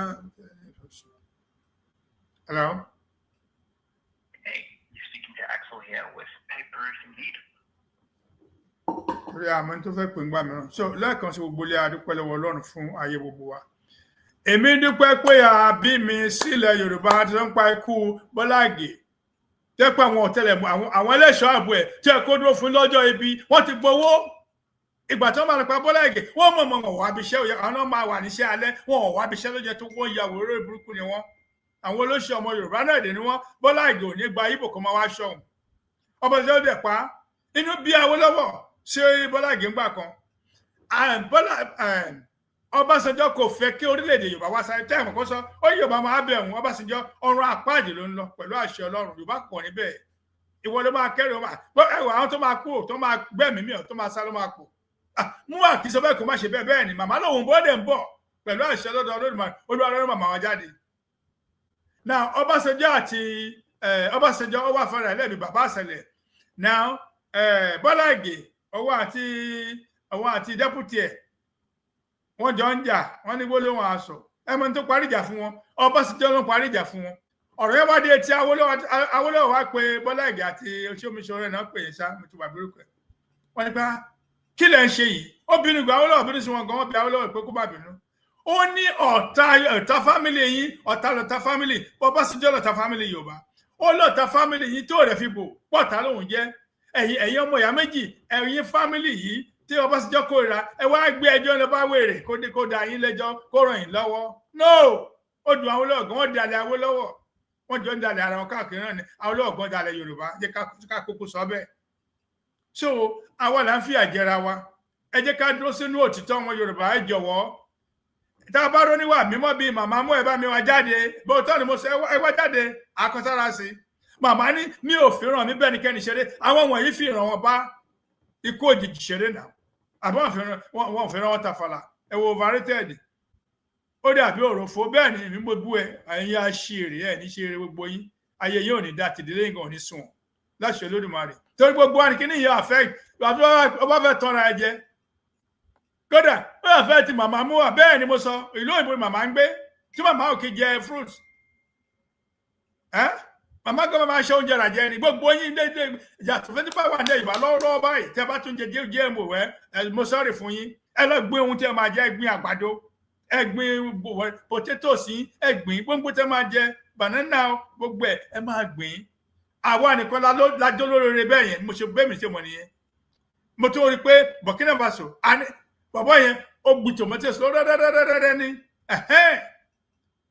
ẹ wò mi ní dé nàpẹnu mi dẹ̀ ní gba ọ̀rọ̀ àwọn adarí ilẹ̀ Yorùbá sọ àwọn ọmọ tó máa ṣe kò ní sí jẹ̀mú ilẹ̀ Yorùbá àwọn tẹ̀lẹ̀ gbé jẹ̀mú lárugẹ tó bá mú yín ẹ̀wọ̀n yín á gòjòrò ọ̀bọ lọ ó ti sú èmi personally ṣé ẹ̀ wá pé olówó ẹ̀ lọ́wọ́ ó yẹ kó jẹun tó wọ̀nyí yẹn là ń pè pé ìráyè jẹ pé ìráyè wá kó fẹ́ jẹun kó má yàwó jẹun kébi má pa ẹ́ sùn bọ̀ nísìnyí olówó àtàlíkà àti ọgbọgba ni wọn tó olówó lọ́wọ́ orí kan fẹ́ra tó bá ṣàgídé fẹ́ kan ra nǹkan tẹ́wọ̀n fẹ́ ṣàkọ pé ọ̀wọ́ náà jẹun tó dáa oúnjẹ májèlé GMO ló ń jẹ ó gbẹ pátá ní brigade tọwọ́ bọ̀ even ní Amẹ́ríkà yìí ó jẹ tá a kàn display kan á ju 2 dozen lọ GMO ni ìwọ̀nba kékeré dẹ̀ nìyẹn ẹmọ tó wà pé paríparí ẹ̀ sí ni pé brigade òun náà ní store ó ti ra àwọn store kan ó ti ṣe òun ló ní appeal wọ́n pè ní APEL òun ló ní tí ohun tó bá fẹ́ kò tó ń kò tẹ̀ sí bọ̀ àwọn olóròyìn wọn ní ká lọ wá hydrogen peroxide nǹkan ká máa fi fọ oúnjẹ wa rí pé ẹ ti gbaṣẹ́ ọmọ Yorùbá so tó bá jẹ́ mi ni wá ẹ jẹ́ kí ròyìn máa lọ bẹ́ẹ̀ ni ẹ jẹ́ kí ròyìn máa gbilẹ̀ sí pé mú àfẹ́ rẹ̀ dé mú àwọn máa débi in the next 90 days èmi mọ̀ ẹ̀dájú kí lè dé ètè nínà èdè lọ́jọ́ kejì oṣù kẹwàá oṣù kọkànlá ọjọ́ kejì kí ni mo ti ẹ̀ sọ̀kẹ̀ wow oṣù yìí so kò pósù mẹ́ta mọ́ báyìí oṣù mẹ́ta dín ọjọ́ kan báyìí tí mo máa wọlé mú ẹ dájú màmá wọn ni wọlé lọ́la wọn ni wọlé oṣù kọ̀ọ̀bọ màmá wọn ni kọjá oṣù mẹ́ta ó dín ọjọ́ kan tó ti dín lóṣù mẹ́ta báyìí tí a máa rí mú wa èyí tí èmi máa rò pé ká ṣe ni pé ẹ jẹ́ kí ròyìn náà kárí ayé pé ẹ ṣe aráàlú tó àwọn aláìgbàgbọ́ kẹ́nikẹ́ ẹ ṣe aráàlú tó gbàgbọ́ fún wọn lẹ̀ kọ́ máa bá yé wọn yí àwọn tó ń gbàgbọ́ nínú òrìn àjò yìí tó di orílẹ̀-èdè àwọn làárọ̀ yín sí ẹni ẹ múra sílẹ̀ ìjáde tí ẹ ká jáde lọ́jọ́ kìíní tí olórí adìrẹ pé wà ká jáde kọ́sítẹ́rìà táà lọ àti wá bẹ̀rẹ̀ orílẹ̀-èdè àkóso wa báyìí ìsìn ní ká wá jáde o ìsìn ní ká wá jáde màmá àgbọ̀dọ̀ à ń bẹ̀ yẹn ká má rí 1 million people níbàdàn lójoojúmọ́ bẹ́ẹ̀ mi ṣe bẹ̀ ó ṣe bó ṣe ẹkúrí nìyẹn màmá dẹ̀ lọ ṣiṣẹ́ ní anyway ìjẹ́bẹ̀rẹ̀ náà fẹ́ jójà rẹ̀ tí wọ́n máa jójó lójoojúmọ́ ni mo fẹ́ fi ṣayẹyẹ pé olúwa dúpẹ́ fún Ọlọ́run ẹ má gbàgbé pé a máa jọ a máa ṣayẹyẹ bóyá ìyẹn lọ́pọ̀ ẹ̀kọ́ máa fi tourism tiwọn every 3 months moa àtàwápì DRY ìjọ àtàyẹyẹ yìí ni ẹ̀yin tí ẹ bá láǹfààní àti àmẹ́gbàá tó bá wọlé bóyá oṣù mẹ́ta mọ́ máa náà ṣe ogbó ẹ̀ ìyá ni máa ṣẹlẹ̀ honestly ó máa lágbára ó máa ní agbára ìmímọ́ ẹ̀ dájúdájú èmi kan máa wà ń bẹ̀ pẹ̀lú àṣẹ lọ́wọ́ Ọlọ́run bí n bá lè wà ń bẹ̀ jẹ́ ní mú àwọn àwọn alẹ́ kọ́ńsábẹ̀ mi announce kí n gbọ́ pé ayẹyẹ ìdúpẹ́ kìíní o ìgbà báyìí ni o tí mo dẹ̀ mọ̀ pé bóyá kò ní kọjá March end next year mo mọ̀ ẹ́ dájú ilé ẹ̀ calculate kò lè kọjá March next year tó máa ṣe ayẹyẹ kìíní tó bẹ́ẹ̀ gbà lọ́pọ̀lọpọ̀ ẹ lọ́ọ́ lè bí kò sọ ni ẹ̀yin tẹ́ ìbára yìí lọ́sìn kúkúra tíkẹ́ẹ̀tì towards March gbẹgbẹ lẹ máa gbọ́ bọ̀ màmá ń dé màmá ń bọ̀ àwọn tí ò bá gbàgbọ́ àkókò conviction kan nìyí náà ẹ má wọlé àconvince yẹn fi wọ́n lẹ̀ wọ́n á mọ̀ fún ara wọn ṣé eré ìtẹ́ ti fọwọ́ tẹ́ fẹsẹ̀ tí ẹ̀ mọ̀ pọ́nmọ́ Yorùbá ní ẹ̀yìn ọmọ àwọn ìpín ní ẹ̀yìn ní kẹ́ ẹ múra sílẹ̀ pé Ọlọ́run má jẹ́ kí n rí ìwọ̀n tí ò ní jẹ́ kí n rí mú ní ọ̀sẹ̀ kìíní bá wọ Ìbàdàn tí o bá fi sínú àdúrà Ọlọ́run àkókò gbọ́ fáínálì lákòótọ́ ẹ má bínú bàbá kan wà ní Bíbélì wọ́n pè ní Simeon àlùfáà ni wòlíì àgbà ni ó kà ní Bíbélì pé a máa bí Mèsáyà Mèsáyà kẹ inú ẹ̀ dùn bínú èmi náà ṣe dùn bínú ẹ̀yin náà ṣe dùn ọmọ àdúrà tó gbà ó ní Olúwa má jẹ́ kí n rí ikú kí n tó rí Mèsáyà lóòótọ́ máa bí Jésù nígbà tó wà láyé ẹ̀mẹ́ tó fún Jésù lórúkọ bàbá Simeon ló fún Jésù lórúkọ lọ́jọ́ kẹjọ òun ló kọrin tó ní my eyes have seen the coming of my eyes have seen the glory of the coming of the Lord orin yẹn bó ṣe jáde ṣe classic song tí mo máa ń fi trumpet dá lára bẹ́ẹ̀ ni ẹ jẹ́ kó ṣojú mi a ní fi kòtò fún mi lóko Jésù gbàgbé ẹ gbàdúrà fẹ́mi gígùn gbàdúrà fún àlàáfíà ẹ lọ check up ara yín ẹ gbàgbé ẹ ṣiṣẹ́ mú àkókò ṣe àbí ẹ gbọ́ pé ṣe ilẹ̀ Yorùbá dúró gbà kọ́kọ́ fìgbà kọ́kọ́ dúró àǹfààní ló jẹ́ tó máa ní kó ṣiṣẹ́ ẹ sì máa pín flyer yẹn ẹ máa defend the blueprint ẹ máa fọ́ sínú àpò ìṣúná ó wà òkè ẹ dẹ̀ máa dúpẹ́ kẹ́ máa defend ó lágbára lọ́pọ̀lọpọ̀ bọ́ọ̀tì tèmi sọ ni pé tí olórí adelé bá wọlé Ìbàdàn lẹ́nìíṣẹ́ within 24 hours kẹsẹ̀ má gbèrò kí tráfíkì jáàmù lẹ̀ pa méjì ní ti máa ń pa títì rẹ̀ tí wọ́n bá fẹ́ ṣe Holy Ghost convention wọn dídí ni wọ́n pọ̀ bẹ́ẹ̀ ní táwọn ṣe ni ẹ fi wọ́n sílẹ̀ ẹ má bá wọn wíìrè gbé but àwọn tó ti gbàgbọ́ nínú oríire yìí sẹ́ ẹ sọ fún wọn pé tá a bá tún múra sílẹ̀ láti pàdé olórí adelé ní the first week ajé aláìlérè ọmọ ọdún honestly ajé aláìmoore kọ́lọ̀ kó kà mí yẹ o kọ́lọ̀ kó ràn mí lọ́wọ́ tá a bá lè lọ́lẹ̀ Yorùbá àpapọ̀ mo fẹ́ kí àwọn èèyàn kó wà ń bẹ̀ maybe àwọn òbí díẹ̀ mi lè sọ màmá ò ní sọ fún pé jọba àwọn ọmọ adébọ̀ tó máa dé àwọn tí wà ní múra sílẹ̀ àwọn tó ti wà lẹ̀ Yorùbá yẹn sẹ́ challenge ńlá ló jẹ́ fún yín màá sà ẹ text ara yín náà ẹ láti pè pàdé ayé ẹgbẹ́ ẹlẹ́gbẹ́jẹgbẹ́ no ẹ jẹ́ kí ìròyìn máa káàkiri lórí social media lórí LinkedIn ní o Instagram ní o ẹ lọ sórí YouTube ẹ lọ sórí WhatsApp kí ẹ bá pé màmá ń bọ̀ o tí wọ́n bá ní kẹwàá jọjọ ayẹyẹ ọjọ́ ìbí ẹ máa wà ń bẹ̀ ìgbéyàwó ẹ máa wà ń bẹ̀ òkúgbẹ́ máa yẹ yẹn padà ire ńlá ya ilé ire ayérayé àṣọmáfà èmi fẹ́ kéèyàn mọ ìbá ẹ fi mú àyàn gan pé I am with Moa on first day of Yoruba government nílẹ̀ Yorùbá parí yẹn ti tó nínú ìtàn tẹ́ bá fẹ́ kọ̀tọ̀ sílẹ̀ ọjọ́ ẹni kẹlẹ́ fi ṣe kọ̀wé ìtàn ẹ má jókòó ọdún kan kí o gbomi tí wọn jáde kí o gbẹ ti jáde tá ló máa ṣe ẹ fún mi jáde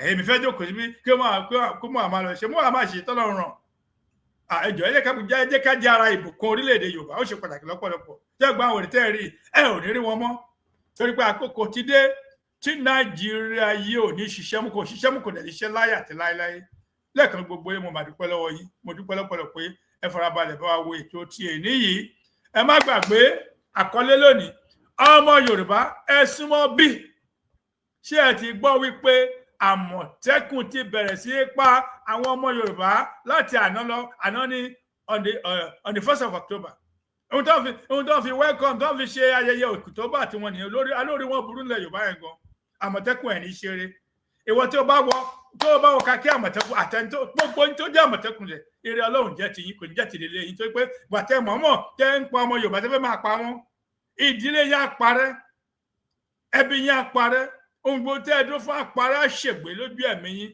ẹ̀wọ́ adónírànú ẹ̀dínládàradà ẹ̀dá láìmọ̀ ṣe mọ́ tó yẹ àwọn kan ló ń ṣiṣẹ́ tẹ́ ẹ̀ ń bàjẹ́ ń fà sẹ́yìn ní àwọn kan ló ń ṣiṣẹ́ wọn àwọn ọmọ Yorùbá ń ṣiṣẹ́ bẹ́ẹ̀ ni gbọ́mọ̀ yẹn dájú wọ́n ń ṣe bàbá ńlá iṣẹ́ for the past 2.5 years àìsàn àìwó ni ọpọlọ yìí ni a má tiẹ̀ lọ sọ́dọ̀ màmá mú wa àwọn lágbóṣẹ́ lọ màmá ládarí nǹkan ọ̀dẹ̀ ní ṣe wọ́n mímí kan ní mí wọ́n ní orúkọ tó dá ayé àti ọmọ Yorùbá ẹ jẹ́ ká ẹ̀gbọ́n ni ó ní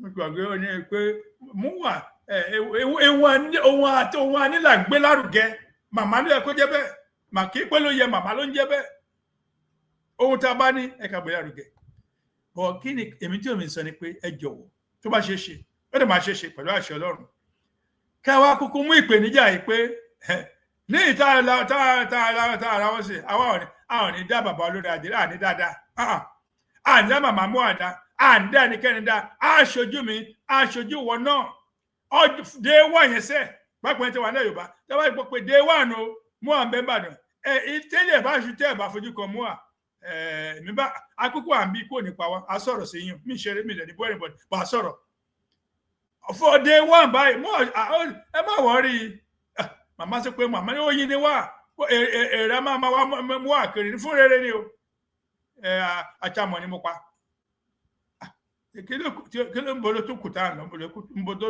ta ló ń bolo tó kù kò sí kankan mọ́jú yẹn lọ ẹ má jẹ́ kó bá lójijì ẹjọ́ ń tọ́ lọ́hùn ẹ jẹ́ ká múra tán láti lọ pàdé màmá mi màmá rẹ̀ olórí màmá mú àlọ́ jẹ́ Mrs.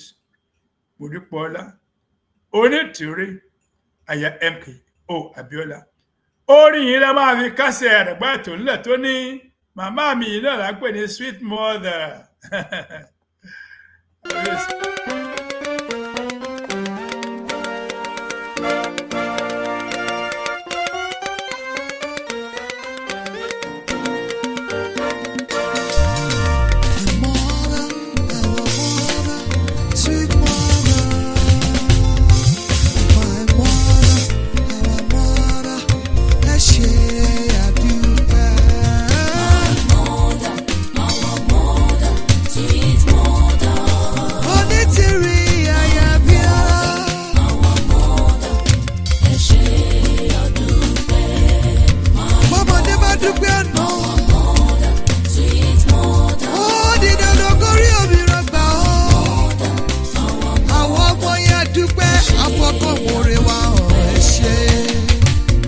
Democratic Republic of the Yoruba dúpẹ́ lọ́wọ́ yín màmá wa.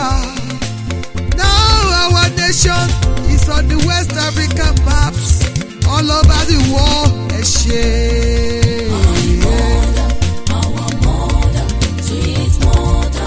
Sweet mother, òrìṣà mọ́lá Yorùbá. Ẹ ṣé.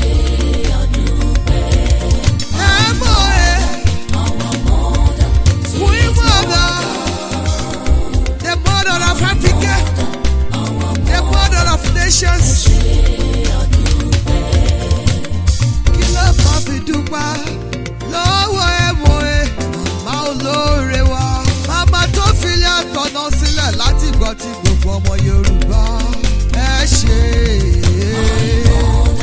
Our mother, sweet mother. My mother, our mother. Ẹ ṣé àdúpẹ́. Ọpẹ́ olóore àdá ìdátọ́ o títí láìla ó mọ̀ yín bàbá Ẹlẹ́dùmarè fóun tẹ́ ẹ ṣe àti fún ayé yìí ẹ ṣé màmá. Our mother, sweet mother. My mother, our mother. Ẹ ṣé àdúpẹ́. Màmá jẹ́ṣẹ́ tó lọ́dúnmarè ròyìn o sí gbogbo ọmọ Yorùbá YP àti fún gbogbo àgbáyé. màmá ẹ gbọ́ ẹ̀tọ́ ẹ forí kìjòbí màmá ẹ pẹ́ fún wa màmá ẹ ṣe. My mother, our mother, sweet mother. My mother, our mother, ẹ ṣé àdúpẹ́.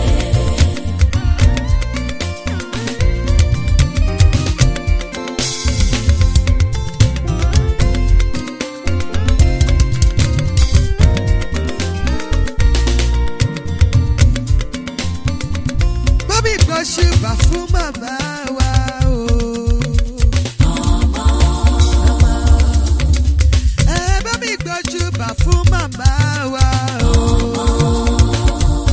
Mo dúpẹ́ ọ̀la, àyà Abíọ́lá. Àyà Abíọ́lá, ọmọ onítìrí. Àyà wọn nílé Ẹ̀gbá Aláké. Ìbàdàn ṣánilẹ̀ ìyá rẹ̀ o.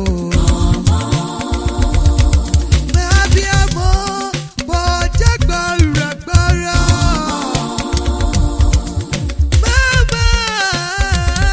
Màmá wa o. Ẹ bá mi gbọ́ ṣùbà fún màmá wa o. Ẹ bá mi gbọ́ ṣùbà fún màmá wa o. Ìbàdàn àjọrọ̀sùn ṣánilẹ̀ màmá rẹ̀ o. Èkó ọ̀rọ̀ mi sálẹ̀ gbẹlẹ̀gbẹ́ ṣánilẹ̀ bàbá rẹ̀ o. Amore, amore, màmá ẹ mọ̀ ẹ́. Olódùmarè pé yí ẹ sì jẹ́ ìpè rẹ̀ fún gbogbo Yorùbá pátápátá. Gbogbo Democratic Republic of the Yorùbá dúpẹ́ lọ́wọ́ yìí. Ọmọdé dúpẹ́, àgbàlagbà ń dúpẹ́ ooo. Ọkùnrin dúpẹ́, obìnrin dúpẹ́ lọ́wọ́ Abíọ́lá. Ọkùnrin dúpẹ́, obìnrin dúpẹ́ lọ́wọ́ ẹ̀mọ́ ẹ̀ màmá.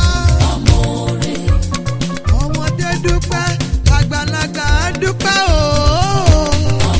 Obìnrin dúpẹ́, ọkùnrin dúpẹ́ lọ́wọ́ màmá ẹ̀mọ́ ẹ̀.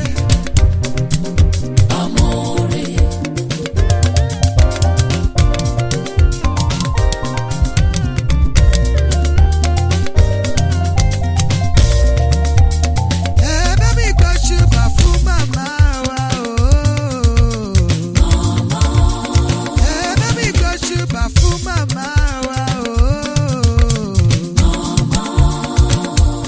Dúpẹ́ ọ̀la, àyà Abíọ́lá. Àyà Abíọ́lá, ọmọ onítìrí. Àyà wọn nílé Ẹ̀gbá Aláké.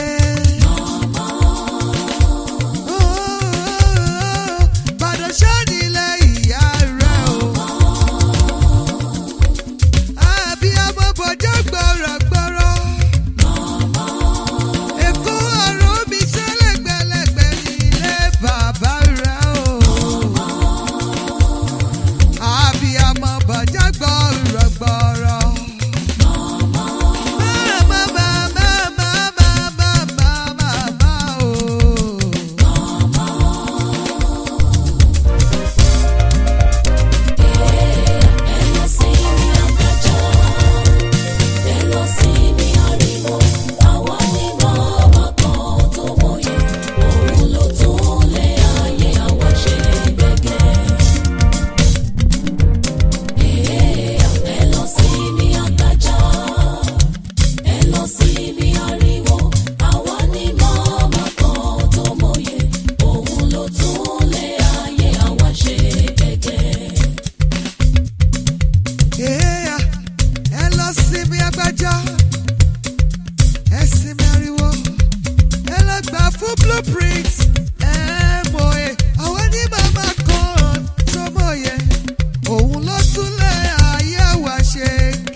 dúpẹ́ aláya bí òkè obìnrin bí ọkùnrin obìnrin wàwà wọ́wọ́ obìnrin wàwà wáwá.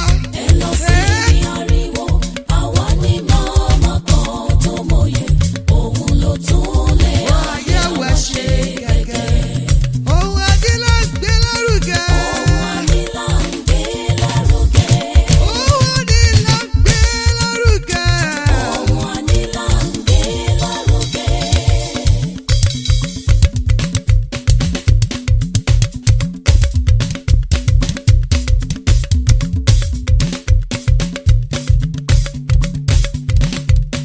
Ẹ bá mi gbọ́ ní tìrí lárugẹ.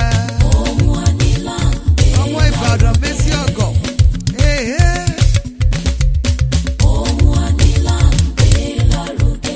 Ẹ bá mi gbọ́ ní tìrí lárugẹ. Ohun adé là ń gbé lárugẹ.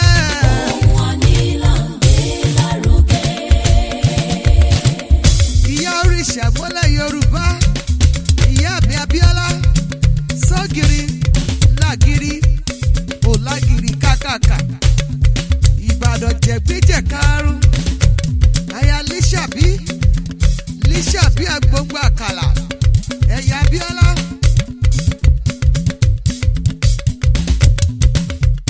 Àní ẹ bá mi gbé mọ́ ẹ lárugẹ. Àní ẹ lọ sí ẹgbẹ́jọ́. Àní bàbá.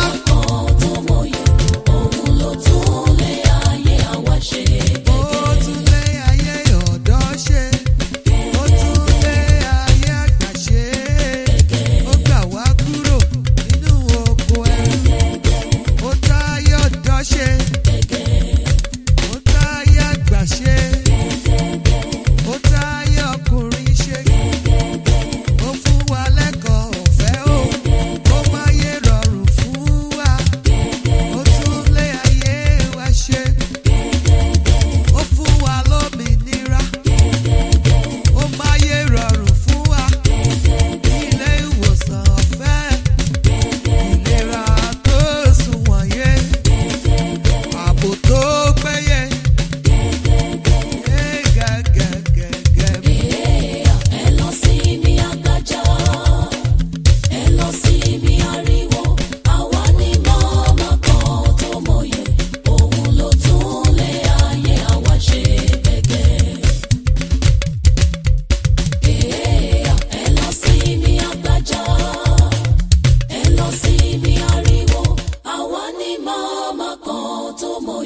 Òun ló tún lé ayé àwa ṣe gẹ́gẹ́.